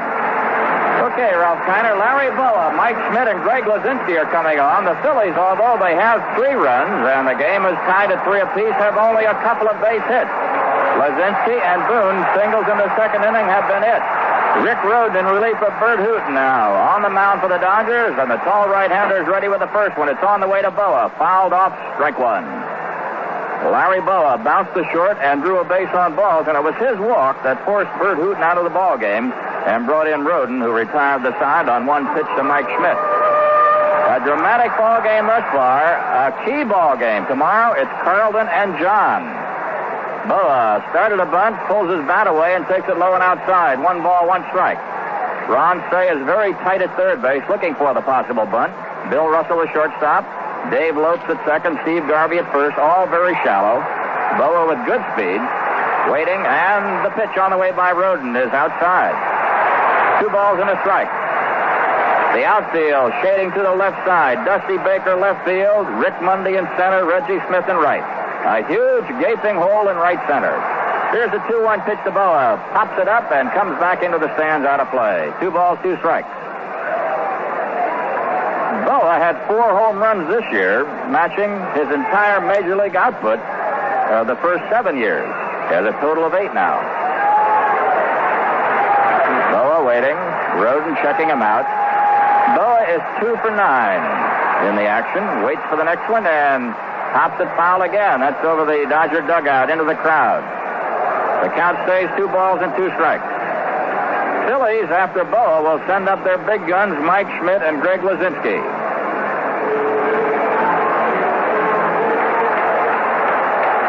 Yeager, the Dodger catcher, has the sign down. Rhoden is reading him. He's into the windup. The right-hander's 2-2 pitch to Boa. 1 ground, great play on a backhanded grab by the shortstop, Bill Russell. That looked like it was headed for left field. Russell dashing into the hole, backhanded it, and hauled it in for an outstanding play. Boa's out of there on a line drive to the shortstop. Bill Russell came up with a dandy. Boa's gone 1 away, 5th, and that'll bring on Mike Schmidt. Schmidt has not been the hitter in this playoff series that he was a year ago. He is 1 for 11 overall. Mike from the right side waits, and the fastball almost hit him as he backed away for ball 1. Schmidt with a total of 38 home runs. 3 years prior to this, he led the National League in homers, but this year, George Foster with 52 took it away. The next pitch on the way to Schmidt is inside. 2 balls and no strikes. Schmidt in the playoffs last year against Cincinnati was the one shining light for Philadelphia. He batted .308. Right now he is struggling, trying to come up with some hits. 3-3 tie, bottom of the 5th. As Schmidt takes low and inside, and Rhoden has gone 3 balls and no strikes.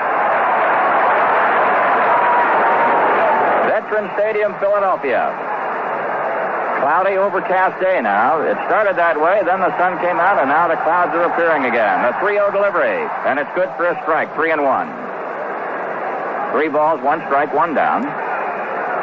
Ron Reed for Philadelphia, Rick Rhoden for the Dodgers are the pitchers of record. Both starters out of the ball game. The 3-1 pitch on the way to Schmidt, and it's inside, ball 4.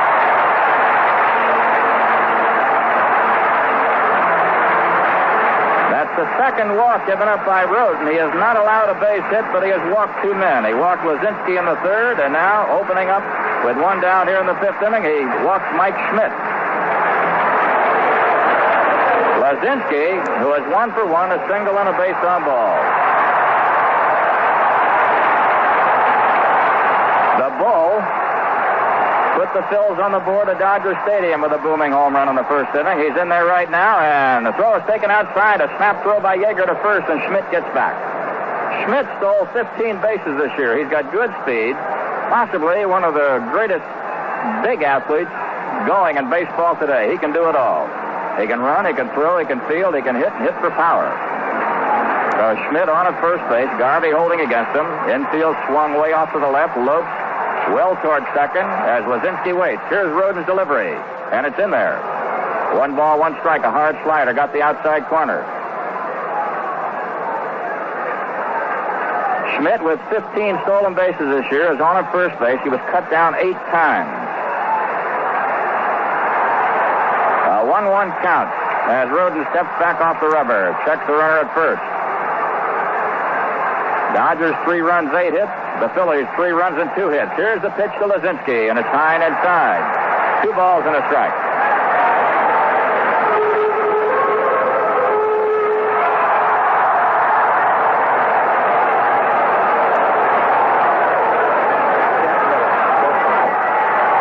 Roden is ready again. He checks Schmidt at first. Luzinski waiting, and the pitch on the way to Gregg is fouled back. Another slider. He got a piece of that one. 2 balls and 2 strikes. It looks like Elias Sosa is throwing in the Dodger bullpen now with Roden, having given up a walk to Mike Schmidt. Although Roden has not given up a base hit. In this ball game, it is such a critical ball game to both teams that both managers, Tommy Lasorda of the Dodgers, Danny Ozark of the Phillies, are at hair trigger when it comes to their pitchers. The first moment they get into trouble, they try another man. Roden, a long look at Yeager. Fans, you can hear them starting to come. And now Roden steps back off the rubber. It was a situation something like this in the second inning that forced Burt Hooton out, and the fans are starting to come to life again. The 2-2 pitch, it's popped up. Third baseman Ron Say in foul territory is under it and grabs it for the second out. So Rick Roden did not succumb to the fans here on that pitch. He nails Greg Luzinski, a big out. Now Richie Hebner, left-hand batter, is going to hit. Hebner bounced to second base. He flied to center field. He's gone 0 for 2, and he has scored a run. Hebner overall in the series is 2 for 7. When Dave Cash played out his option and went on his way to Montreal, Hebner came over from Pittsburgh and ended up at first base, and then the Phillies managed to trade for Ted Sizemore from the Dodgers. And, of course, Sizemore batting on the 8th spot in this lineup today and going against his old teammates. 3-3 tie, last of the 5th, 2 down. Hebner waiting. Roden, a long set, and the delivery to Hebner. It's hit high to right field, but not deep. Reggie Smith drifting in. He's under it, and he has it for the final out here in the 5th inning. No runs, no hits, no errors. A man left. We've gone through 5. It's the Dodgers, 3 runs, 8 hits. The Phillies, 3 runs, 2 hits. With relations between the two clubs strained because of Thursday evening's hard slot incident at second base, the New York Yankees and Kansas City Royals sent their top right-handers to the mound Friday night in the 3rd game of the American League playoffs. Mike Torres, the choice of Billy Martin of the Yankees to start. We even the series at 1 game apiece with that victory on Thursday, while Dennis Leonard was manager Whitey Herzog's pick to start for the Royals. They began in Kansas City with heavy rain falling for more than 12 hours, but the rain stopped in the early afternoon. The grounds crew had the artificial surface at Royal Stadium in perfect condition. If the game will begin, we won't know that for a few hours yet. Overcast skies right now, temperatures in the 50s, 80% chance of rain. So that's the story of that one. And the story of our game is all tied up after 5, 3-3. Both starting pitchers are now in the shower or in the dugout or watching in the shower room on television. Time of year you often hear baseball fans saying, wait till next year. And while your favorite team is planning for 1978, you should too by ordering season tickets. Now is the time when the best locations are available for your family or business. So if you missed any of baseball's excitement this past season, act now and ensure choice seats for all of the fun of 1978. You'll find yourself saying, I just can't wait till next year. Proceeding has been brought to you on behalf of Major League Baseball. Well, it's been a strange game. It's the Dodgers 3 and the Phillies and their fans 3. The Phillies fans certainly into the act as they got in and cheered their team on to a leading position. Right now we're going back to the action, and once again, Jerry Coleman. Steve Garvey, Dusty Baker, and Rick Monday coming on against the giant right-hander Ron Reed, who goes in at 6-6, and Garvey's first swing at a fastball is missed for strike one. Garvey, right-hand batter, 1 for 2 in this ball game and 4 for 9 overall. The next one by Reed, a breaking ball in the dirt. Outfield, well over to the left side. Luzinski in left, Maddox in center. Fake McBride in right field. The infield is deep at all spots. Here's Reed again. And the delivery. Foul back. A ball and 2 strikes. Mike Schmidt, the third baseman. Shortstop Larry Boa. Ted Sizemore at second. Rich Hebner at first, and Bob Boone doing the catching. Reed is the third Philly pitcher in relief of Warren Brewster, who picked it up for Larry Christenson. Garvey waits, and the 1-2 delivery just off the corner. Reed thought he had it. The plate umpire didn't give it to him. 2 balls, 2 strikes. Steve Garvey, the only man to play in every Dodger ball game this year. Waits for another. The 2-2 pitch is chopped to the shortstop. 2 big hops. Boa gets a big bill out of it. The quick throw to first, and Garvey's gone 6-3. Today's paid attendance, 63,719. That may set a new record. We're going to check it up. It's right up there. If it isn't a new record, it's the second highest all-time here at Veterans Stadium. Dusty Baker is moving in. He has doubled and singled, scored a run, has driven in 2. Right-hand hitter against the right-handed Reed, and the delivery. Hit high to center field. That'll be a routine play for Gary Maddox. Maddox is holding his ground and has it for the second out. So Reed goes through the first 2 batters in the 6th inning. 2 up and 2 down. All right, here's Rick Monday stepping in. Monday fly to center field and single to right. And on the board, a welcome to CBS Radio Network broadcasters Ralph Kiner and Jerry Coleman, and we're certainly delighted to be here. This 63,719 falls a couple hundred short of a new all-time record. It's the second highest ever.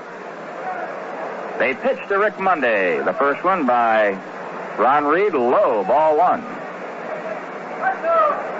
1-0, 2 outs, nobody on. Top of the 6th inning, a 3-3 tie. This is the game that both clubs figure they have to win. The 1-0 delivery to Monday. Swung on and missed. 1 ball, 1 strike.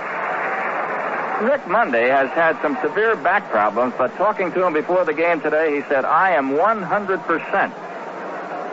And Monday so far in the action has not done too badly. Got 2 hits and 6 trips in the 2 games that he's played. Left-hand hitter, a veteran, started with the Kansas City Athletics and on to the Cubs, and now here with the Dodgers. The 1-1 pitch, and Monday takes it for strike 2. And the Dodger bullpen is going full bore right now. Charlie Huff, a knuckleballer, and a curveballing Doug Rao from the left side starting to throw. The 1-2 pitch to Monday. Fouled off and just off to the right of our booth, and I think my microphone just went dead. If my microphone didn't go dead, my earplug certainly did. I can't hear a thing. All right, Rick Monday now is out there. The count of ball at 2 strikes, 2 down. Here's Reed's delivery, and the 1-2 pitch is taken outside. 2 balls, 2 strikes. Jim Gilliam coaching at first base, and Preston Gomez, a former manager with the San Diego Padres and the Houston Astros, at third. The 2-2 delivery on the move, and it's outside. Make it 3 balls and 2 strikes. 3-2 the count. 2 down, nobody on. Monday trying to give the Dodgers a start here in the 6th inning. Behind him, the catcher, Steve Yeager. The next pitch to Monday is high for ball 4, and down to first base goes Rick Monday. So Monday on with 2 down here in the 6th inning, and the catcher, Steve Yeager, getting ready to move in. Roden is the following hitter behind Yeager. Gene Garber, slow curveballing right-hander, throwing in the Philadelphia bullpen. Behind Garber, they still have Tug McGraw if they need him, so the Phillies very rich in bullpen depth. Yeager in the ballgame has singled and had an intentional walk. Throw to first base, Monday's back, and the throw to first almost got by Hebner. If you missed it, today's paid attendance, 63,719. Another throw to first, and Monday's back again.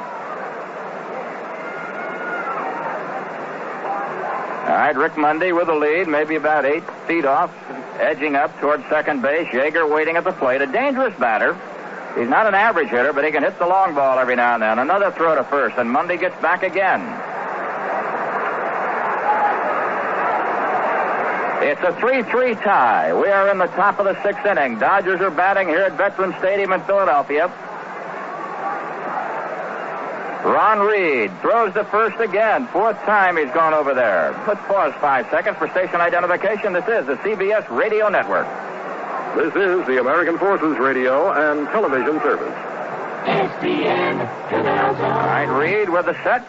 Delivers ground ball to third, deep in the corner. The play by Schmidt to second. They got him. An outstanding play by Mike Schmidt right on the line, deep at third base. Nails Mundy at second base. That went 5-4 if you're keeping book with us. No runs, no hits, and a man left after 5.5. Dodgers 3, Philadelphia 3. The University of Colorado hopes its rare appearance among the top 10 ranking can become a habit. Looks to improve its record on Saturday by stopping Oklahoma State's Terry Miller. Colorado coach Bill Mallory believes that Miller is the finest running back in the nation. Miller leads the nation's rushers right now with just over 160-yard average in 4 games. He has carried 104 times for 637 yards and 6 touchdowns.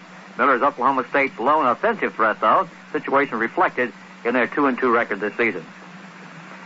Top-ranked USC, by the way, will risk its unbeaten record against once-beaten number 8 Alabama this weekend. Second-ranked Michigan will visit old rival Michigan State. Number 3 Oklahoma faces number 4 Texas. And 6th-ranked Ohio State takes on Purdue in the Big Ten battle. Other games, 7th-ranked Nebraska tackles Kansas State. They're big favorites there. And number 10 California tackles Washington State. Pedro Barbon, the Cincinnati Reds ace relief pitcher, pleaded innocent Friday to 2 assault charges, was ordered to appear in court again next Tuesday for a preliminary hearing. Barbon's lawyer, John J. Kelly Jr., entered innocent pleas on behalf of Barbon at Friday's arraignment in Cincinnati before Hamilton County Criminal Court Judge Robert Blackmore. Barbon stood silently while the lawyer entered the pleas. Barbon released on his own recognizance pending Tuesday's 9 a.m. preliminary hearing, later refused to comment to news reporters. Also, Kelly noted Barbon was under contract to pitch winter ball, and said he hoped further court session would be delayed so Barbon could immediately return to his Dominican Republic home. Barbon must remain for the preliminary hearing. I'd like to remind you that the American League playoff game will be on tonight at 8:07 Eastern Daylight Time with Ed Martin, along with Ernie Harwell. Yankees against Kansas City in Kansas City. And then tomorrow afternoon, the American League game will be at 1:07 Eastern Daylight Time and will be on the air Saturday night at 8:07. It'll be Tommy John against Steve Carlton in that ball game tomorrow night. We're all set to go. It's the bottom half of the 6th. It's a tie ball game at 3, and coming back in for the play-by-play, Jerry Coleman. And Gary Maddox, Bob Boone, and Ted Sizemore going up against Rick Rhoden, who has done a brilliant job for the Dodgers. He has gone 3 in the 3rd innings, has not given up a hit, and has walked 2. The first pitch to Maddox, right at the Adams apple, misses inside, ball 1. Gary Maddox in the ball game struck out, and he bounced to 3rd. Maddox is one of the men that the Phillies like to get on. He's got that big speed. He can run. Widespread stance from the right side, waiting, chokes up about an inch and hits one to center field straightaway. Rick Mundy will have no trouble with this. He's under it, grabs it, and we've got one gone here in the bottom of the 6th. Gary Maddox on a fairly routine fly ball to center field is out of there for the first out in the bottom of the 6th, and now Bob Boone steps in, the catcher. Boone, single, and fly to center. Gene Garver, the right-hander, continues in the Philly bullpen. Behind Boone, it's Sizemore and then Reed. So Reed will fall in the event that he gets up to hit in this inning. The first pitch to Boone, swung on a miss, strike 1. Dodgers 3 runs, 8 hits. The Phillies 3 runs and only 2 hits. Rhoden again, checking out his catcher Yeager. And the pitch on the way to Bob Boone. It's right in there on the corner. No balls and 2 strikes. Bob, a native of San Diego and the son of a great hitting shortstop third baseman for Cleveland and Detroit, Ray Boone, who now scouts for the Boston Red Sox. The 2-strike pitch to Bob is low and inside. Ball 1, strike 2. That's got to be the toughest thing in the world to follow your father, who was a great Major League hitter. Ray Boone could hit that ball. Did it for many years in the American League, over a dozen. And now Bob following in his footsteps. The 1-2 pitch to Bob, a hard drive center field base hit. Bob Boone comes up with a first hit off of Roden and only the third for the Phillies in the ball game.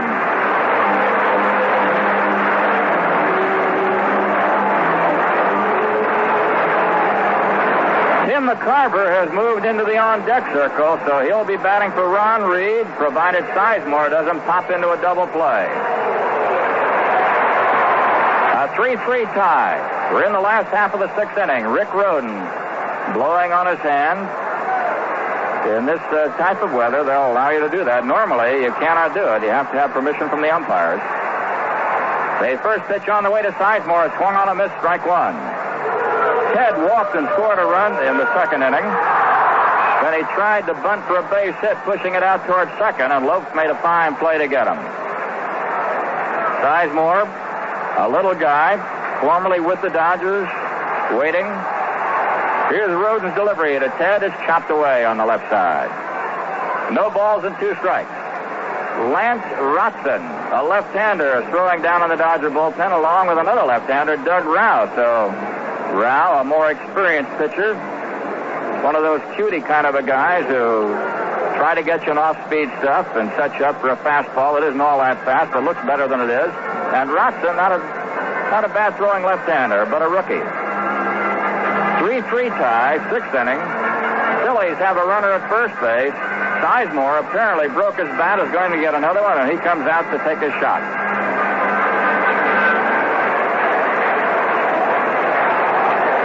Roden now checks out his catcher, Steve Yeager. Elias Sosa now gets up in the Dodger bullpen. They got half the staff throwing down there. Here's the 2-strike pitch to Sizemore, low and outside, and a good play by Yeager on a ball that was almost a wild pitch. Yeager is one of the few catchers who loves his work. He loves exactly what he's doing. He likes to catch. He likes the body contact. He likes the hard work. He likes to put on those so-called tools of ignorance. And believe me, if you can catch and you can throw as Yeager can, you've got a job in the big leagues for 15 years. A ball and 2 strikes. Boone, who is not an overly fast man, on at first base, waiting. Here's Roden's pitch on the way to Sizemore, low this time. 2 balls and 2 strikes. Tony Taylor dancing around at first base. He's the coach for the Phillies, yelling out to Bob Boone. 2 balls, 2 strikes, 1 out. In a spot like this, some managers will try the hit and run. Let's see what the Phillies do. Sizemore waiting, and the throw goes to first base. Roden looking for something. Garvey holding against Boone. The infield playing very shallow. Sizemore is not a fast man, nor is Boone, but you've got to come in, especially if that man may be going. 2 balls, 2 strikes, 1 down. Roden ready again. The pitch to Sizemore is popped back out of play into the seats. We're going to go at it again. 2 balls and 2 strikes. Sizemore, a one-time Rookie of the Year, played only 1 year for the Dodgers before being traded off to the St. Louis Cardinals for Richie Allen. Later, the Dodgers got him back and traded him to the Phillies. So Sizemore has had a checkered career from a standpoint of continuity with one club, but he's a fine ball player, a heady ball player who knows what to do. All right, Roden is again ready. Here's the pitch to Sizemore. Loop foul on the right side. That'll reach the seats. No chance for Smith to get to it. Lance Rotson and Elias Sosa throwing down on the Dodger bullpen. And Barry Foote, a reserve catcher for the Phillies, is warming up in the bullpen. Could be that if there's a move made here, it could be a flip-flop by Danny Ozark. We'll have to see how the dust settles. But right now, Sizemore, with a count of 2 balls, 2 strikes, he's got a runner at first base and 1 down. Bottom of the 6th, a 3-3 tie. Here's the pitch. Chopped away foul, and Sizemore and Roden having some battle out there.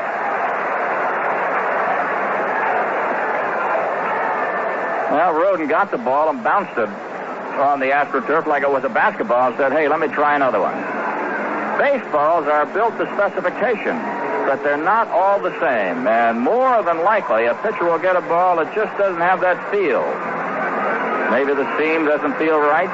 Maybe it feels heavy in his hand, and he'll say, hey, let's try another one until he gets one that he's satisfied with. The pitcher can ask for a new ball. The hitter can ask for the umpire to look at the ball, but not for a new one unless the umpire throws it out. All right, the Philly fans coming to life again. Sizemore waits. Here's the pitch by Roden. Ground ball to third, and great play by Stay. The throw to first, not in time. Base hit.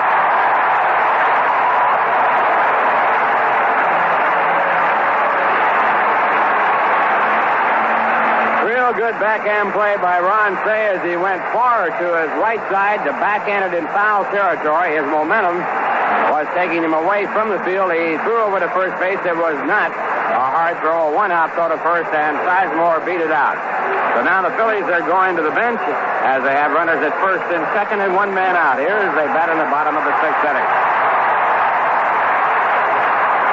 Left-hand hitting Tim McCarver is coming on. McCarver this year batted .320 and has a pinch hitter 9 for 36, which is an even .250 batting average with a home run and 9 RBIs.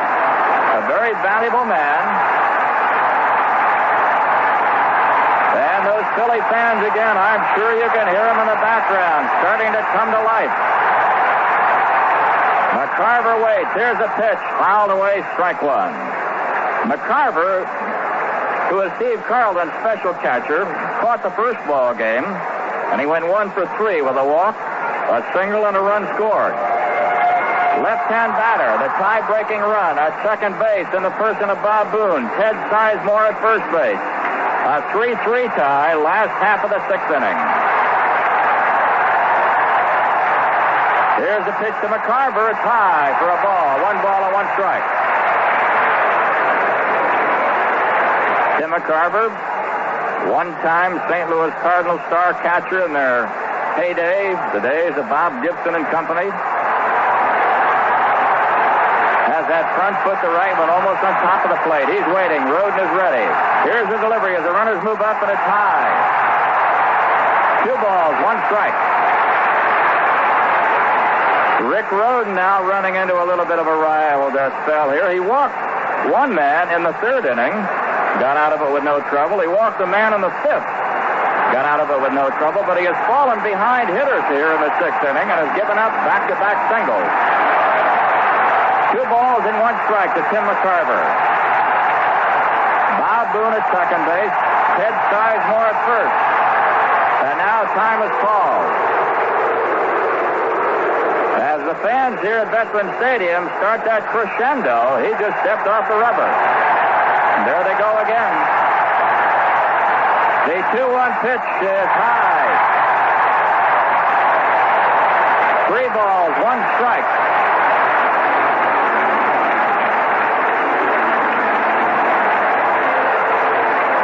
There are 63,719 fans, all apparently rooting for the Phillies.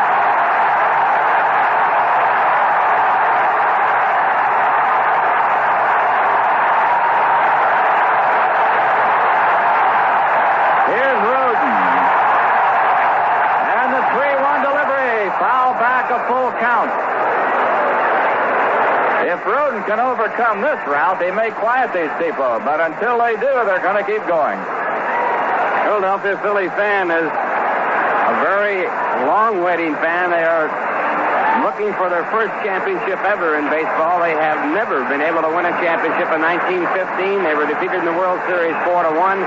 1950, they were defeated 4-0 by the Yankees, and last year in the championship series, they were defeated by the Cincinnati Reds 3-0.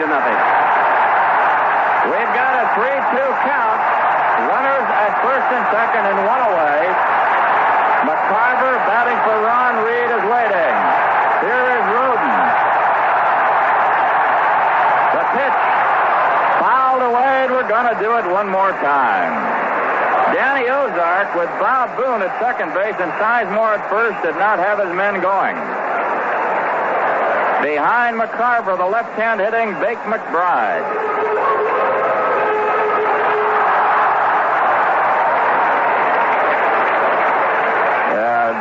Absolutely remarkable display here by Philadelphia fans. 3 balls, 2 strikes. Roden again set. McCarver waits. There go the runners. The ball is hit foul on the right side, and that's out of reach of Reggie Schmidt. The ball wasn't hit far enough to be of any danger, Had it been fair, Schmidt would have caught it with ease, but it was pulled foul, maybe 25 feet or so into the seats in right field. So the count remains 3 balls and 2 strikes, and Danny Ozark shifted gears that time, and he started Boone and Sizemore. And now Boone is going to have a chat with Billy DeMars, the third base coach. Well, you got to wonder, do they miss the sign the first time or the second time? Whatever, Boone wants to know exactly what's going on from Billy DeMars, the third base coach. They have a quick conversation. Dave Lopes is walking in to talk to Rick Rhoden.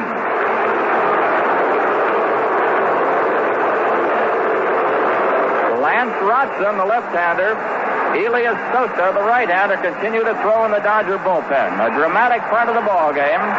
Dodgers 3, the Phillies 3.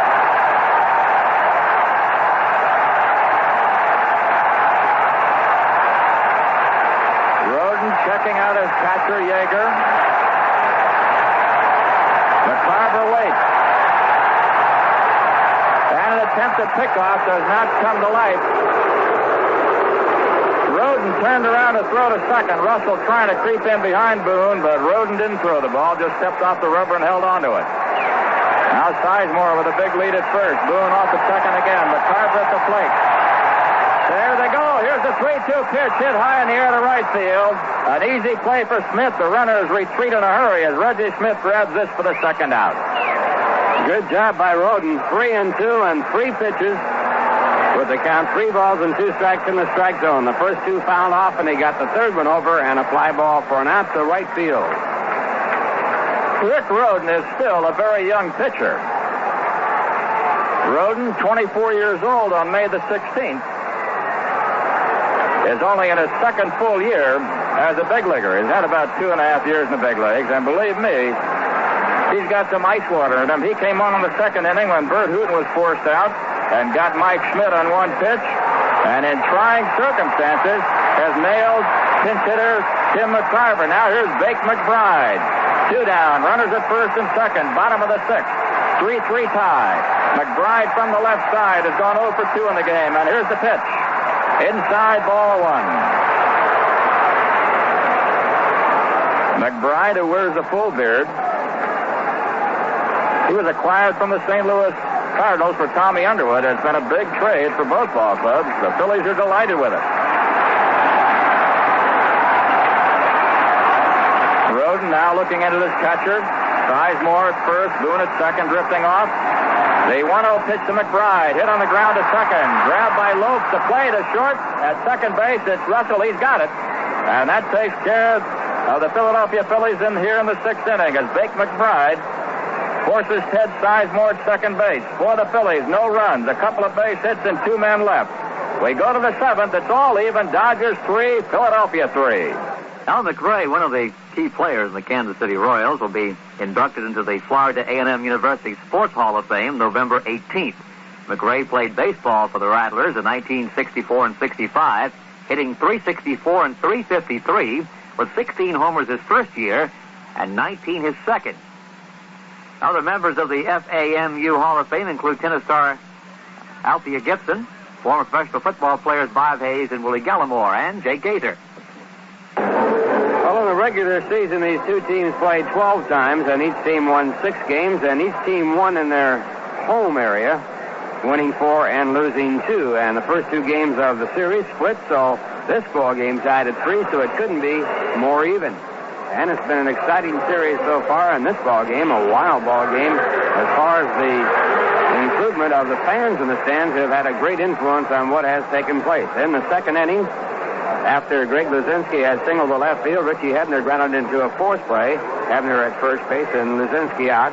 Then with 2 men out, Bob Boone singles the center field to put runners at first and second. Ted Sizemore walked on 4 pitches to load the bases, and then Larry Christenson came up, and the crowd got into it, and they just started to roar. Burt Hooton on the mound at the time walked Larry Christenson on a 3-2 pitch after he thought he had him struck out. He did not like the call by Harry Wendelstadt, the home plate umpire. Then he walked Bake McBride and followed with a walk of Larry Baugh to force in 3 runs. Phillies leading by that time by a score of 3-2 after the Dodgers had scored in the 2nd, scoring twice on singles by Garvey, a double by Dusty Baker, and a single by Steve Yeager, and a double by Burt Hooton. But then the Dodgers tied it up with a run in the top of the fourth inning to make it a 3-3 ball game, a double by Ron Say, and he was driven in by Dusty Baker. So we're going now to the top of the seventh, a new pitcher in the ball game for the Philadelphia Phillies, and here to tell you about it, Jerry Coleman. Okay, the 5'10" right-hander Gene Garver comes on, and he was in that winning game, won by the Phillies 7-5 over the Dodgers in the first one. He went 1 1/3 innings, did not give up a hit or a run. Over the season, pitched in 64 ball games, and the first man that he's going to face, Ed Goodson. He's pinch hitting for Rick Rhoden, so Goodson is up there from the left side. He takes strike one. Next one on the way to Goodson. Swung on a miss, strike two. So Garver, who pulls that string nicely, has moved well ahead of Ed Goodson. Goodson has been used sparingly by the Dodgers, primarily as a pinch hitter. The two-strike pitch coming up, a chopper toward the second baseman. Sizemore, who is way back, comes in and makes the underhand toss to Hebner, and Goodson is out of there. That play goes 4-3. Goodson was acquired along with Dusty Baker from the Atlanta Braves. So Goodson's out, and that'll bring on the lead man, Davey Lopes. And this is the guy in a game like this you try to keep off the bases. He led the National League in stolen bases the last couple of years. This year, they had 47 of them. His overall high, 77 2 years ago. Dave Lopes, right-hand batter. 3-3 tie, seventh inning. Garber's pitch to Lopes. Sinker low and inside, ball one.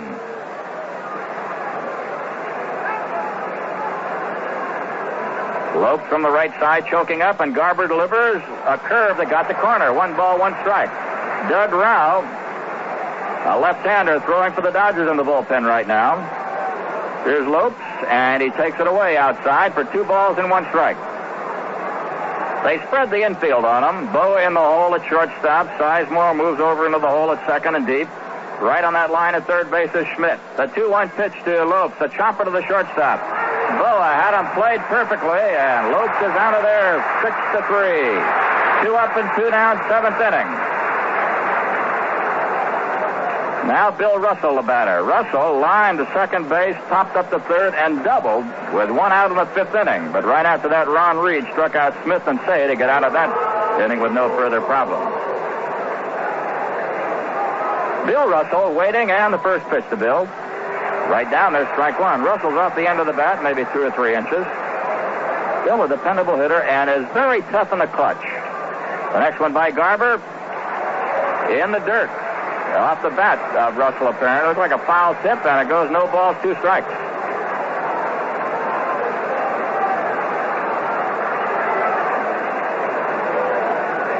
All right, Garber's ready, and Russell takes outside. The board has 1 and 2. The last pitch before this one hit the dirt, apparently hitting the tip of Russell's bat and bouncing away from the catcher. Now the 1-2 pitch on the way. Sidearm curveball, chopped to the third baseman. Mike Schmidt over to first just in time, and he's got him. So Garber has been outstanding in relief. 1, 2, 3 here in the seventh inning. We go to the last of the seventh. Dodgers 3, Philadelphia 3. Getting back to that Hal McRae story, we mentioned one of the key players on the Royals team. They're hoping to play tonight at Kansas City. The Rains hold up against the Yankees in Game 3, all tied up 1-1. He will be entering the Florida A&M University Sports Hall of Fame November the 18th. We mentioned some of the people will also be going. We briefly mentioned Jake Gaither. He's a legendary football coach who compiled a 203-36 record while coaching the Rattlers. Costa Kettles, McRae's baseball coach at FAMU, said he saw the Kansas City Star in spring training about a year ago. McRae's attitude toward baseball, he said, hasn't changed. He still loves baseball. It was number 1 to him then and still is now. He always has been a fine young man. Kettles, also an assistant football coach, watched McRae on television Wednesday evening break up a double play, knocking the ball out of the hands of Yankee second baseman Willie Randolph. The play drew the rage of New York manager Billy Martin, who accused McRae of interference. Well, the attendance here today, 63,719, the second largest crowd ever at Veterans Stadium. First 2 games drew 111,941, so the total attendance for the first 3 games, 175,660. So it has been a well-observed 3-game series so far, and now the Philadelphia Phillies making a bid as they come to bat here in the bottom of the 7th inning, and a new pitcher in for the Dodgers, Doug Rao, with a record of 14-8, a 3.44 earned run average. He did not appear in relief all season long. Rick Rhoden, going out of the ball game, did not relieve all season long. Had a record of 16-10, and in this ball game, in his first relief appearance, he worked 4 1/3 innings, giving up no runs on just 2 base hits. So Doug Rao, a left-hander in the game, and coming back to call the play-by-play, Jerry Coleman. You know, Ralph, when you think about a relief pitcher, you think of a guy who can throw the ball hard. And Gene Garver and Doug Rao are just the opposite of that. They're cuties. They move the ball around.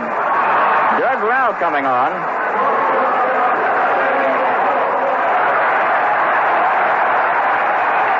All right, the left-hand pitcher going up against the switch-hitting Laraboa, batting from the right side. Boa is 0 for 2 in the ball game. We're in the bottom of the 7th, all even at 3.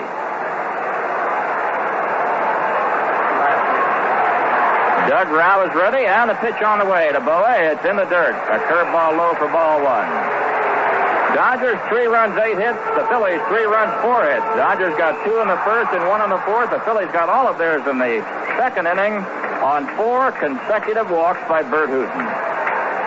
The 1-0 pitch now to Boa has popped up in the infield. Calling forward is Dave Lopes. Second baseman drifts under and puts it away for the first out in the 7th. So we have 1 gone as Mike Schmidt comes in. Schmidt, a right-hand batter with big power. 38 home runs this year. In the series, though, is having a struggle. He is 1 for 11 with a base on balls.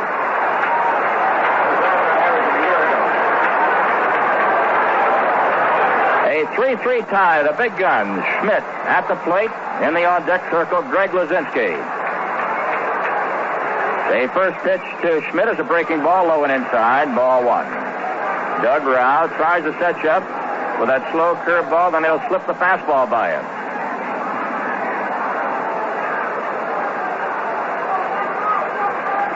Now Rao checks his catcher. Outfield swung out to the left, and Schmidt takes a changeup on the outside corner for a strike.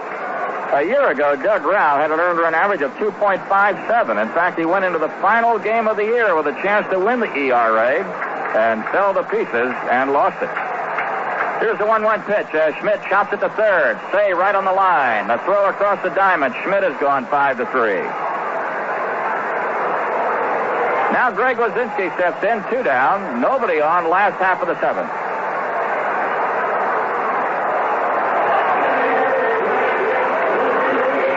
Luzinski, right-hand hitter, up against the left-handed Rao, who has handled Boa and Schmidt with ease. Here's the first pitch to the Bull. Swung on a miss, strike 1.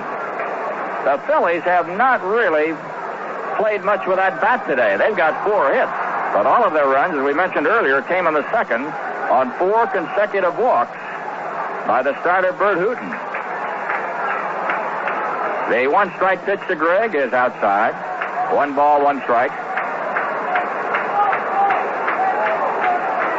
Outfield, infield, swung way off, and the infield way back at all 3 spots, second, short, and third. First baseman Garvey about straight away. The 1-1 pitch to Greg. He went after the changeup and missed it. A ball and 2 strikes.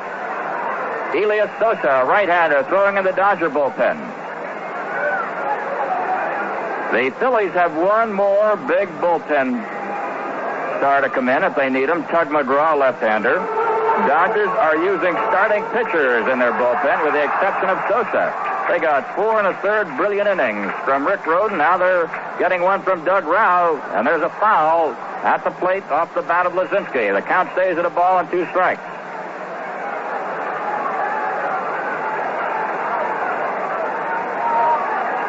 Now Rao walks around. He's out of Texas. Very trim athlete. Checks Yeager. They pitch on the way, low and in the dirt.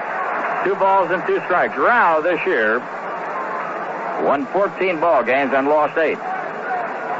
The winningest pitcher for the Dodgers was an unlikely choice, if you talked about it before the season started, Tommy John, who was coming off of arm surgery of a couple of years ago and won only 10 games a year ago. He went on to win 20 this year, and Steve Carlton will battle again tomorrow night. Here's the 2-2 pitch to Luzinski, and he struck him out. He zipped the fastball right by him. Luzinski goes down swinging. The Phillies are under their 1-2-3. We've gone through 7 innings. Dodgers 3, Phillies 3. Well, Tom Lasorda, in his first year as manager of the Dodgers, has done quite a job. He was in the Dodger organization, well, it seemed like forever. He once had a team that lost 7 in a row. And then they had a turnaround and went on to be the champions. And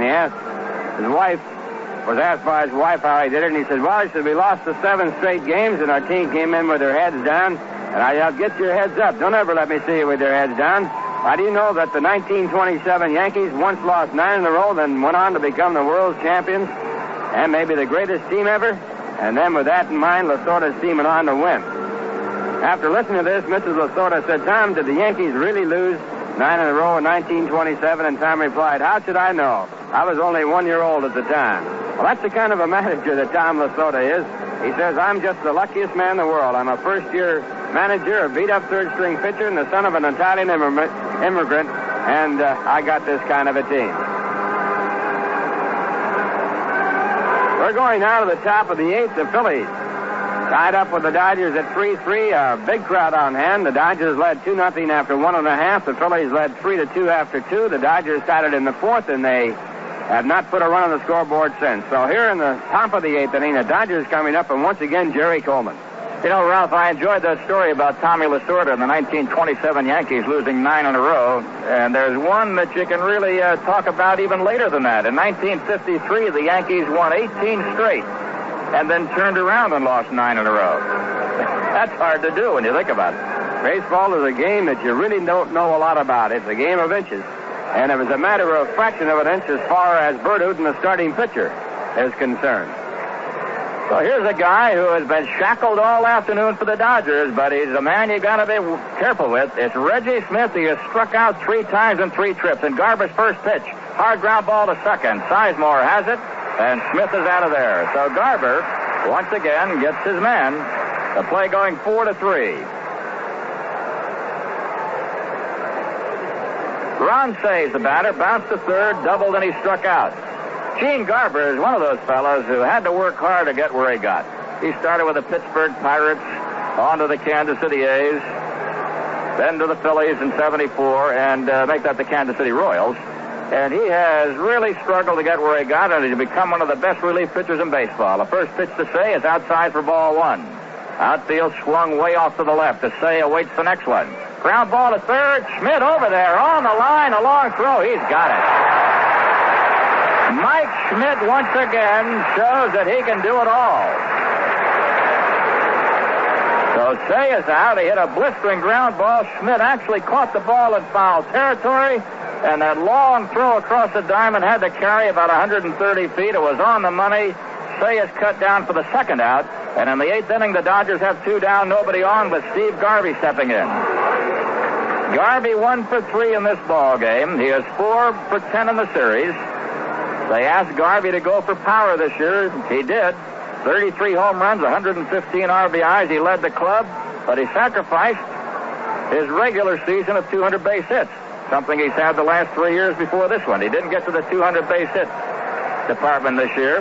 Garvey came up with 192 hits, so he fell 8 shy. The first pitch is fouled off by Steve for strike 1. Garver to Garvey outside. 1 ball, 1 strike. 2 down, nobody on. 8th inning, 3-3 tie. And this is the kind of a ball game where any little thing can turn it around. Here's the 1-1 pitch, and now Garvey steps out and asks for time, and he gets it from the plate umpire, Harry Wendelstadt. Here's the 1-1 pitch to Steve. Swung on a miss by Garvey for strike 2. A ball and 2 strikes. Garvey was the first Dodger ever to have 3 consecutive years of 200 base hits.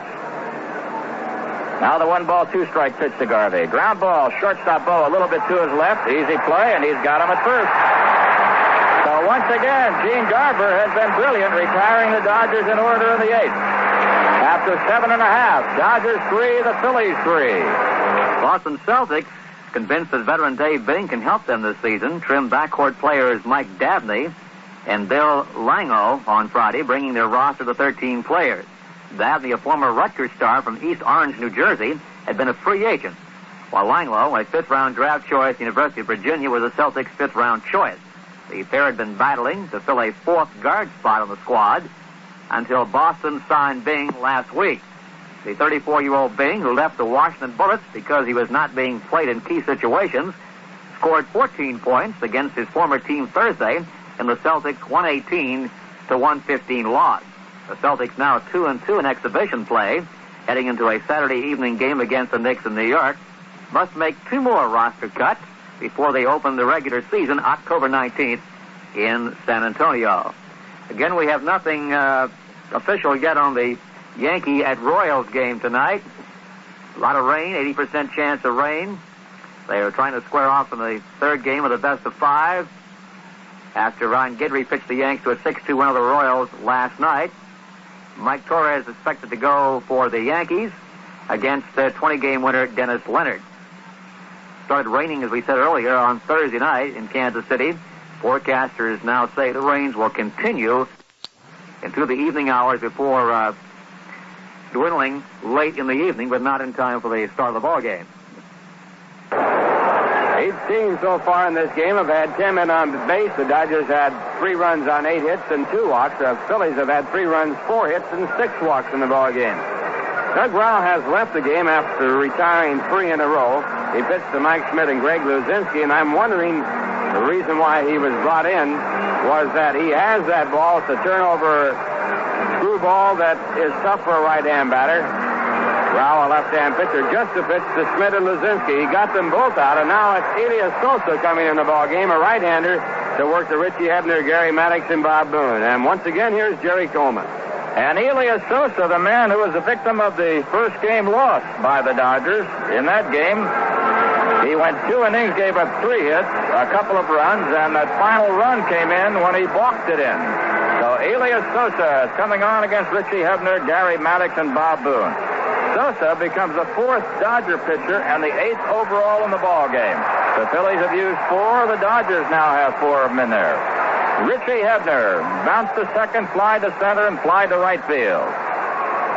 Sosa from the Dominican Republic, a right-hander, 6'2", and he's ready with the first one. Here it is. Hebner hooks it foul. He got out in front of a slider and pulled it about 30 feet foul on the line. Strike 1. Dodgers 3 runs, 8 hits, no errors. The Phillies 3 runs, 4 hits, and no errors. Reggie Schmidt well over toward the line in right field as Hebner waits. Here's a pitch by Sosa, and it's outside. 1 ball, 1 strike. Hebner will take almost a completely wide-open stance against the left-hander. Against the right-hander, he'll close it a great deal more. The 1-1 pitch. Hebner hits it hard to right field. Way back there. It's up off the wall. Hebner is racing for second, and he's got a double.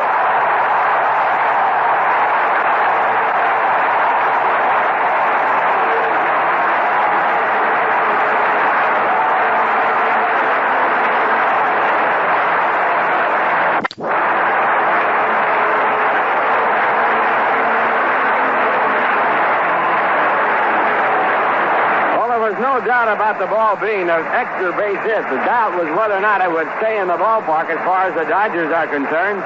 And it hit off of the wall. Reggie Schmidt fielded the ball perfectly out there and threw it into second base, but over the head of the second baseman, and Hebner going in with the double.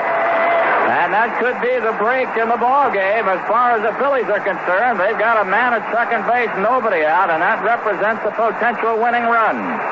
Gary Maddox, who struck out and bounced to third and flied to center, is coming in. And now Red Adams, the pitching coach for the Dodgers, is on his way to the mound. Lance Rotson is throwing in the bullpen.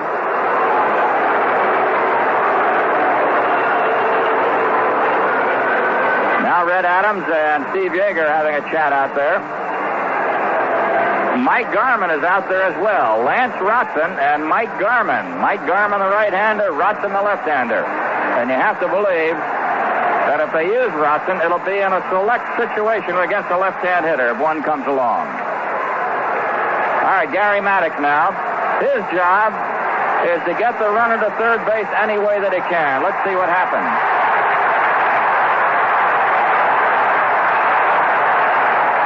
Elias Sosa at the set. Maddox waits and hits it to the right side. A base hit. Here comes Hebner. The throw to the plate. No good. And into the Dodger dugout.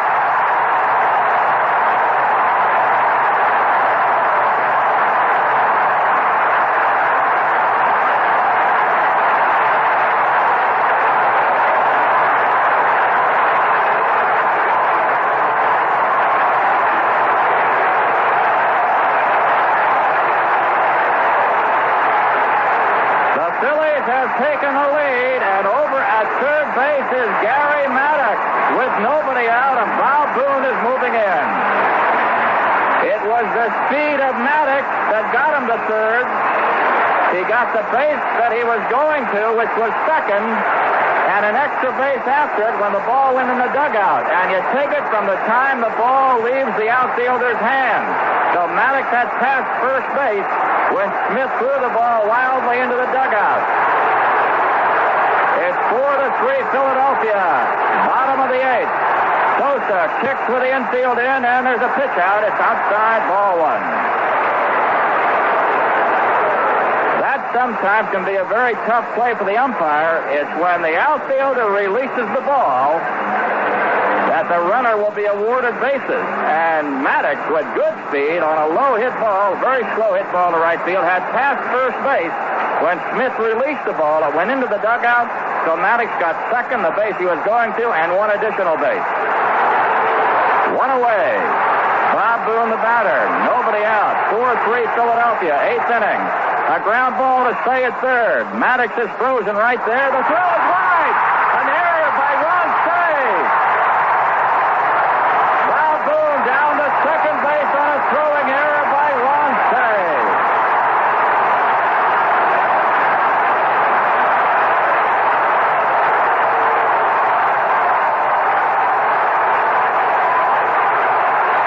Two costly errors by the Dodgers defense. Normally an outstanding defense, and the Philadelphia Phillies getting an extra run, and now leading by a score of 5-3, and a runner still in scoring position with no one out. That was a routine play, and Say simply missed Garvey, threw it over his head by 5 feet. So Bob Boone down to second, and now here's Ted Sizemore coming on. Still nobody out. Phillies lead by 2. They pitch to Sizemore. He squares the bunt, takes it for a strike. A breaking ball. He tried to duck under, thought it might have been high. So the Phillies have broken it wide open here in the eighth inning. They lead it 5-3. Elias Sosa gave up a double to Hebner. A single to Maddox. A throwing error by the right fielder got Maddox to third, and now an error by the third baseman. Fastball inside, and Sizemore takes it 1-1. In the first ball game won by the Phillies 7-5, the Phillies got 4 unearned runs, and 1 came in on a balk. And in this ball game here, errors have certainly helped the cause. Not only that, those 4 successive walks by Burt Hooton were disastrous. The 1-1 pitch to Sizemore, chopped away left side. Tug McGraw, left-hander, continues to throw in the bullpen for Philadelphia. Gene Garber is the following hitter behind Sizemore.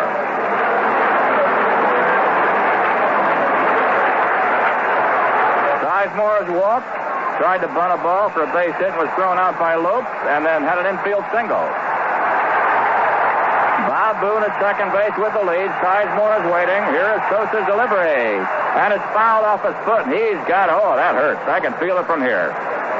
Ralph, did you do that much? Some hitters do it all the time, some never do it. How about you? No, I didn't, and I know one that did it an awful lot. Vic Wurzer was an outstanding home run hitter. He used to have to wear a little protective shin guard down there to protect his front foot. Well, in his latter years, Ted Williams had the same problem. He wore that little, sort of the bottom end of the catcher's shin guard to protect that right foot in his case.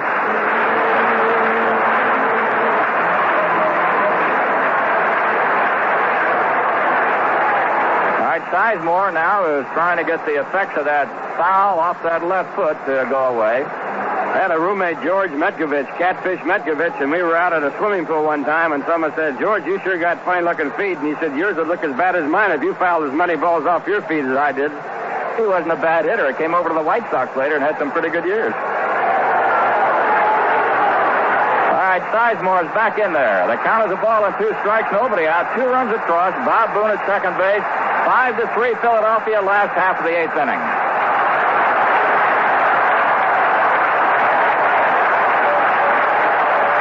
Sosa, the right-hander's ready. He's at the set. Here's the pitch, and Sizemore drills one hop to third. Say has it. The throw this time is good, and holding at second base, is Bob Boone.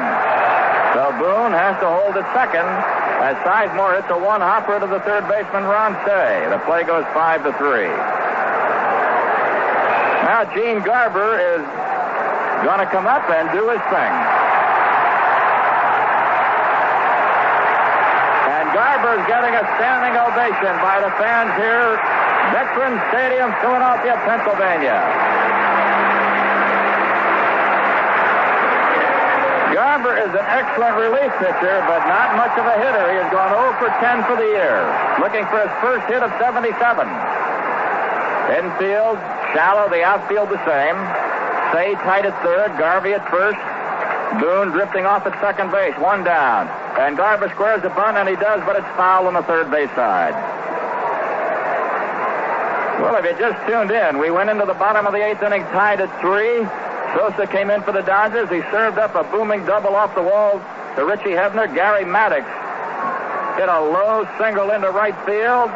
The ball was thrown away by the right fielder. Maddox all the way to third. Hebner in to score. And now Garber squares the bunt. It's on the right side. Sosa has to make the play to first, and the sacrifice is good. So the sacrifice 1-3. Garber gets Boone over to third base with 2 down, and that'll bring on the top of the order, Bake McBride. Right after Maddox went to third base on a throwing error by the right fielder, Reggie Schmidt, Bob Boone hit a routine ground ball to third, and Say threw it away for the second run. And now Tommy Lasorda goes out there, and that's all for Elias Sosa.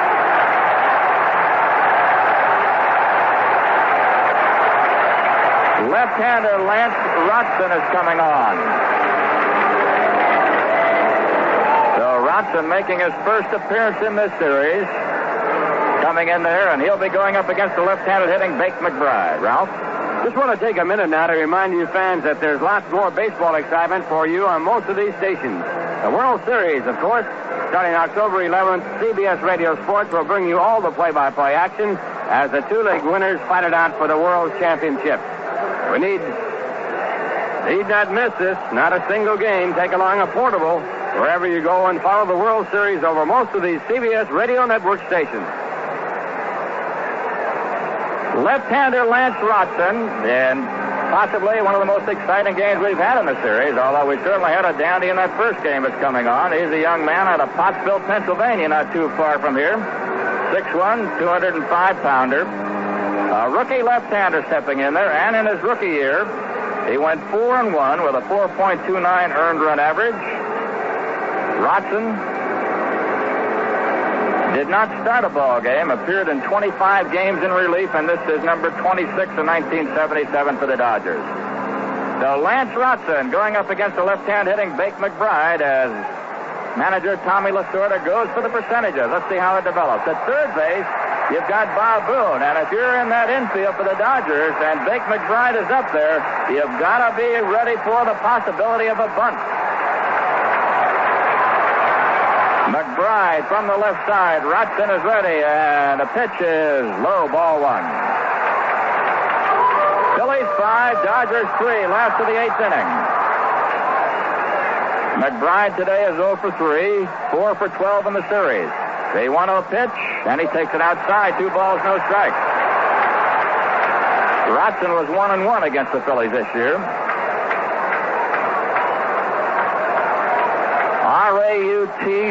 Rautzan, Lance Rotson. The 2-0 pitch to McBride, fouled back on the screen. 2 balls and a strike. A double and a couple of key errors have activated the Phillies, although the base hit by Gary Maddox got Hebner in clean, but it was after that that the errors started to develop. Here's a 2-1 pitch, a chopper toward the shortstop. Stay in front of him. Bare hands of the throw. In time. An eyelash play at first base, but Bright is out of there 5-3. The Phillies pick up 2 runs on a couple of hits, 2 errors, and a man left. We go to the 9th inning. Philadelphia 5, Los Angeles 3. Well, driving champion Niki Lauda disregarded the pleas Friday of Ferrari team manager Roberto Nassetti, refused to reverse his decision to skip Sunday's Grand Prix of Canada auto race. Nassetti said that I tried to talk him into racing. He just didn't want to race. There was absolutely no reason for him not to race. The Austrian driver telephoned his decision to the Ferrari factory on Friday morning. Lauda, who has been feuding with Ferrari since the Austrian announced he had switched to Brabham in 1978, clinched the World Championship last Sunday when he finished 4th in the U.S. Grand Prix at Watkins Glen, New York. Lauda said earlier this week he would withdraw if he was not satisfied with his car's preparation after qualifying sessions at Marsport, Ontario, Friday and Saturday. But the Ferrari team's announcement Friday said Lauda decided to quit after spending the night considering his position. Lauda was not at the track and could not be contacted for comment. Fans enjoy the drama of the World Series by getting your official copy of the 1977 World Series program, the same one that's sold at the ballpark. This 80-page program is a sheer collector's item with color features on the divisional winners plus stories on past World Series. Look for the program on selected newsstands, or you can order your copy now by sending a check or money order for $2.50 to World Series program, Post Office Box 666, San Francisco, California. The zip is 94101, 94101. The proceeding has been brought to you on behalf of Major League Baseball. Well, the Dodgers are down to their last 3 outs. It's Dusty Baker to lead off, and here to take you along the way, Jerry Coleman. And the moment of truth for both the Phillies and the Dodgers. This is the key ball game, and the best 3 of 5. The winner of this will go into the final 2, needing only one of those 2. Dusty Baker, Rick Mundy, and Steve Yeager going up against Gene Garver, who in 2 efforts has retired 10 Dodgers in order. 8 of them have been on ground balls and 2 strikeouts. He has been letter perfect, and now Dusty Baker, who is 2 for 3, steps in. Garver's first pitch, curveball, swung on a miss, strike 1. Phillies, 5 runs, 6 hits, no errors. The Dodgers, 3 runs, 8 hits, and 2 errors. Garver winds again, and the delivery, and Baker fouls it away for strike 2.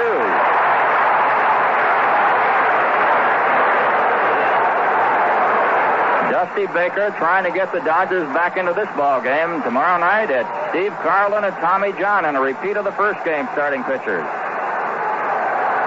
Now time is called. There's a ball loose in right field area, and the right field umpire Bob Engel goes out and picks it up.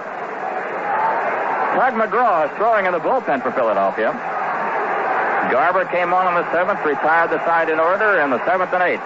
There's a foul away. This one over toward the box that has Peter O'Malley, the Dodger president, in it. These cannot be happy moments for him. No balls, 2 strikes, nobody out. Baker, Mundy, Yeager, the 3 hitters that go against Garver in the ninth. A chopper to third. Schmidt on a half hop. Gets the short hop. Makes the play. He's got him.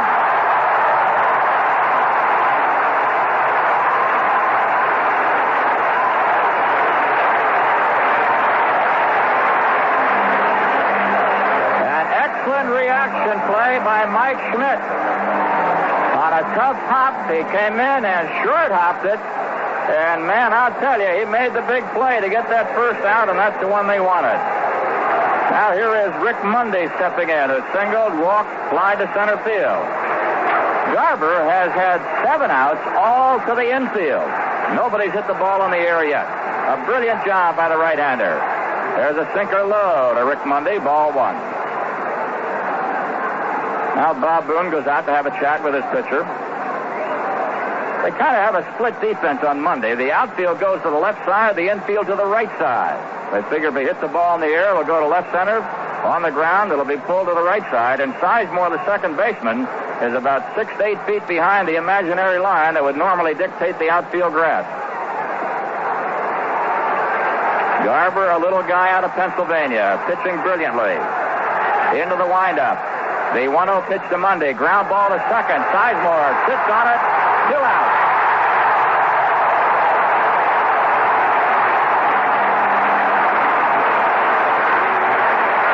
Kiner, I don't know what more he could ask for than a pitching exhibition by Gene Garver. It's been unbelievable as Vic Davalillo comes in now to bat for Steve Yeager.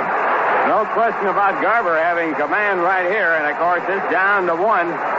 Vic Davalillo, who was brought in from the Mexican League to finish up the season with the Dodgers, has the only hope of keeping it going right now. The Dodgers are down to their final at-bat. Left-hand hitting Vic Davalillo. Swings at the first one and misses. Strike 1. Davalillo has been in the Mexican League the last 3 years, a veteran near 40 years of age. Was a big star in the American League with Chicago and Cleveland for many years. There's a dribbler. It's to the second baseman, and no chance for Sizemore to make a play. And on at first base with a single is Davalillo. Davalillo laying down a beautiful bunt single in front of Ted Sizemore. Comes up for the first hit off of Garver since coming on in this ball game. And now Manny Mota, considered by many to be one of the finest pinch hitters ever, with a lifetime batting average of over 300, is up there. Mota coming on. He'll be batting for Lance Watson. So Davalillo with a bunt single keeps it going for the Dodgers.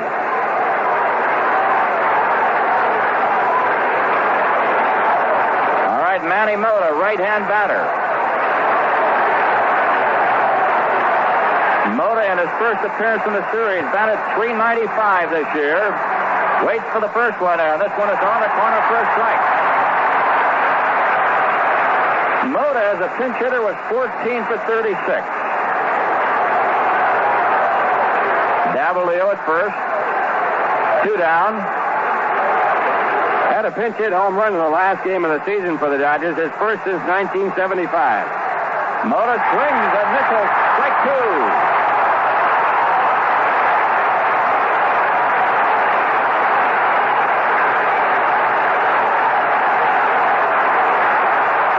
The drama continues here at Veterans Stadium in Philadelphia. No balls, 2 strikes. Here's the pitch to Mota. A drive to left field. Going back is Luzinski near the wall. And he didn't catch it. It's off the wall. Runners at second and third. The ball gets away from Sizemore. 1 run is in, and the tying run is at third. Oh, man, can you believe it? Luzinski trapped the ball against the wall and caught it when it came down. The left field umpire, Paul Pryor, said no catch. How do you like that, Ralph Kiner? The ball was in his glove, bounced out of the glove, and hit against the wall, and then Luzinski caught it. And Paul Pryor on the play said it was off of the wall, and it will be an extra base hit. The ball got away, and a run scored, and now the tying run is at third base, and the batter coming up is Davey Lopes. The Dodgers are battling back. There was a double for Mota. I'm sure that the left fielder Luzinski will be hung with an error on the play. The tying run at third. 2 down. The pitch coming up, and it's off the glove of Schmidt to Bala. He makes the play. He strikes at first. A tie ball game. A tie ball game.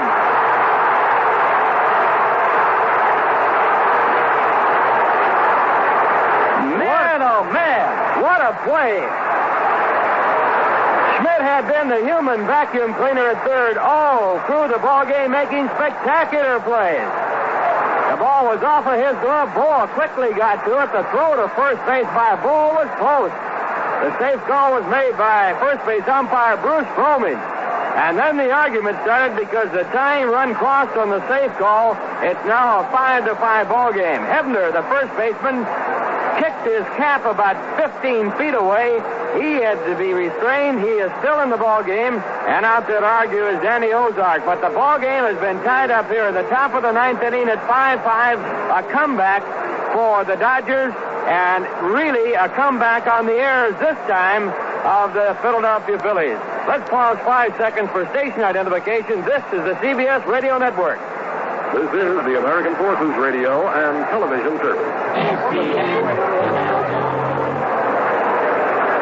They gave a base hit to Davey Lopes when he tied it up, and there's a throw to first. It gets by the first baseman, and Lopes Representing the go-ahead runners at second, the Phillies are falling apart. Charge and error to the pitcher, Gene Garber, on an attempted pickoff of Davy Lopes. And if you can stay with it, don't go away. We're just getting underway. It's all even at 5. On the ball hit by Mota, it went as a base hit. The ball hit by Lopes went as a base hit. An error charged to the second baseman. So the Dodgers have one error, and now another error charged to the pitcher. Second error for the Dodgers, and the go-ahead runners at second base with Bill Russell stepping in. Bill chops one foul for strike one. A dramatic comeback by the Dodgers here at Veterans Stadium in a game where they appeared to be buried and dead. 5-5 tie. Gene Garber has been touched up for a couple of runs here in the top of the ninth. Here's the pitch by Russell. It's low and outside. 1 ball, 1 strike, 2 outs. Lopes with a tie-breaking run at second base. Lopes will get credit for the hit and the RBI on that run that scored when Mota came in from third. And the next one to Russell is low. So Bill Russell now with a count of 2 balls and 1 strike. 2 balls, 1 strike, 2 outs. Dodgers trying to pull it out here in the ninth inning. Here's Garber's 2-1 delivery, and Russell throws the bat, and Garber has to jump it on a ball that's fouled on the left side. Russell, in an effort to stay alive in one of those slow-hanging curveballs, let the bat go and almost got Garber. Just got all the officials scoring in this inning. With 2 men out, Davalillo beat out a bunt for a base hit, and then Mota hit one off the top of the glove and the wall and never scored as a 2-base hit. The throw got away from the second baseman. There, charged there, and on the play, Davalillo came in to score, so no run batted in. And then a base hit by Lopes to drive in the second run to tie it, and Lopes going to second on the air by the pickoff on the pitcher. Okay, Russell waits. Here's the pitch. A chopper, third base side, foul again. So take away that RBI from Manny Mota on the double off the glove and the wall of Greg Luzinski. All of this with 2 outs. A 5-5 tie as Garber now checks his catcher once again, Yeager. There goes Lopes for third. Russell hits it up the middle, and the Dodgers are going ahead. The Dodgers take the lead 6-5 as Lopes was moving, and Russell slaps it up the middle for a go-ahead single, a 4th consecutive hit off of Gene Garber.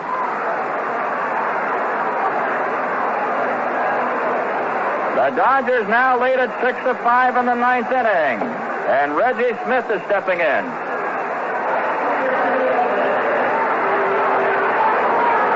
Garber now going after Schmidt, who has struck out 3 times and bounced to second. There's a foul away by Schmidt for strike 1. Just like that, the Dodgers, with 3 runs in the top of the ninth inning, have taken it away, and they lead at 6-5. L.A. 6 runs, 12 hits. Phillies 5 runs, 6 hits. But the Phils have 1 more at-bat. Here's Garber's delivery, and Smith fouls it away. Strike 2. No balls, 2 strikes. 2 right-handers, knuckleballer Charlie Huff and the curveballer Mike Garman throwing in the bullpen for Los Angeles. So one of them will be on to pitch against the Phillies in the ninth. And looking ahead to the Phillies, it'll be Boa, Schmidt, and Luzinski.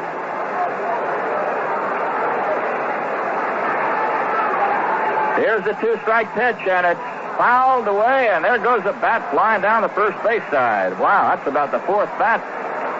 The bats are going farther than the base hits. I don't know about you, Jerry Coleman, but with this kind of baseball, even my palms are sweaty. You can understand it. This was a dramatic ninth inning for the Dodgers. They came in trailing 5-3, and the first 2 men, Baker and Mundy, went down meekly. Then a bunt single by Davalillo, a double by Manny Mota, an error by the second baseman let Davalillo come in, and Mota went to third.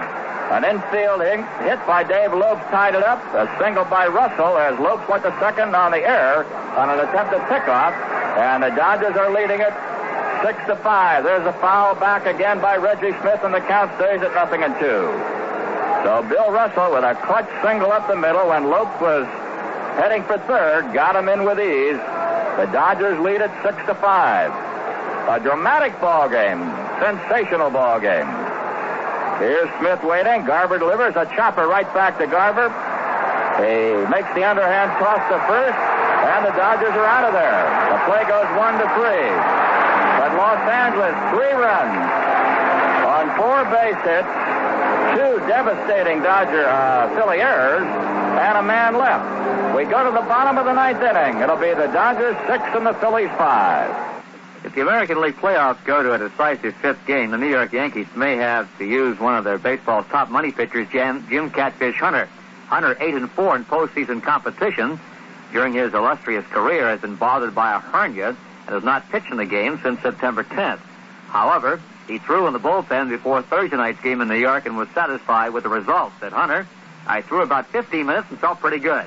I'm sure I could pitch, but I don't know if Billy Martin has any plans for me.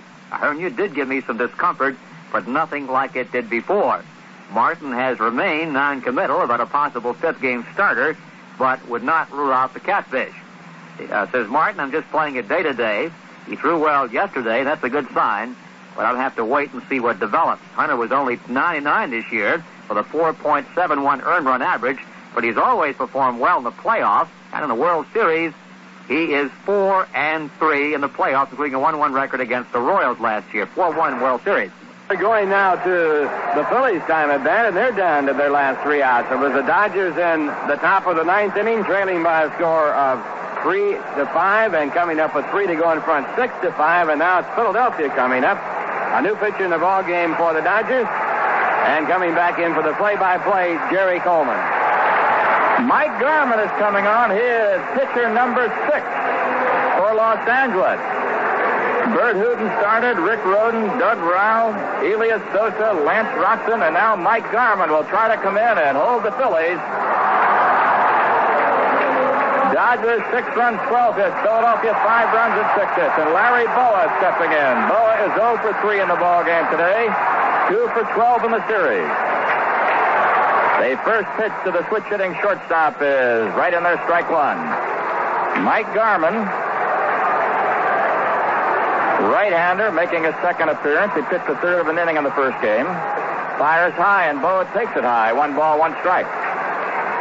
Garvey started with the Boston Red Sox, on with the St. Louis Cardinals, the Chicago White Sox, and now with the Los Angeles Dodgers. Winds, and here's the delivery. The 1-1 pitch is popped up to the shortstop, Bill Russell, camping under this, waiting for it. He's got it, 1 away.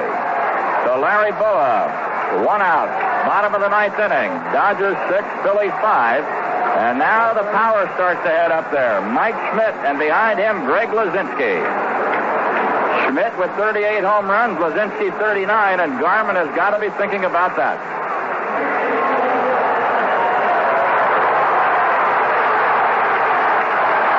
Dramatic comeback by the Dodgers with 2 outs and trailing by 2. They got 3 runs. They lead by a single marker right now, last of the 9th. The first pitch to Schmidt is inside, ball 1. Schmidt has gone 0 for 3 in the ball game. He had a base on balls. He is 1 for 12.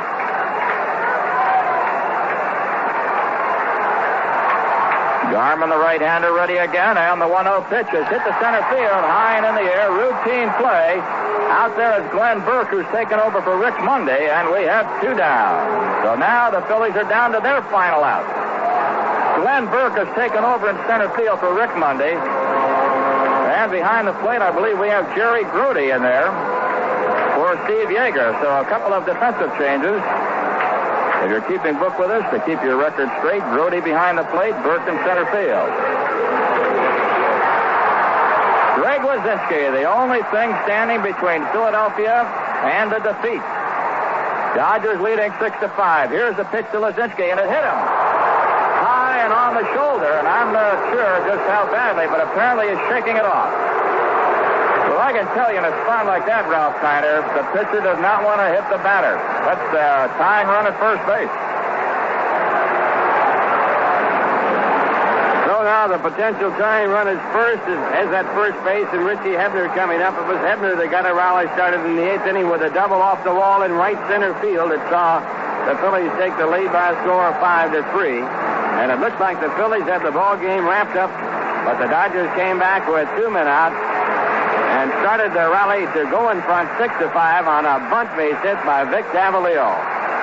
Now we have a pinch runner coming in for Greg Luzinski, and now again, Jerry Coleman. Jerry Martin has gone in to run for Luzinski. Martin, a faster man, as Danny Ozark has got to have some offense here, and he must have a faster man at first base than Luzinski. So Jerry Martin is out there. Richie Hebner stepping in. The Phillies, with 2 down, have the tying run at first as Hebner from the left side is waiting. Garman's first pitch to Hebner has hit the first, and the ball game is over. Grabbed by Steve Garvey. He caught the ball and jumped on first with an emphatic pounding of the bag, and that's it. This ball game is history. The final score, Dodgers 6, Phillies 5.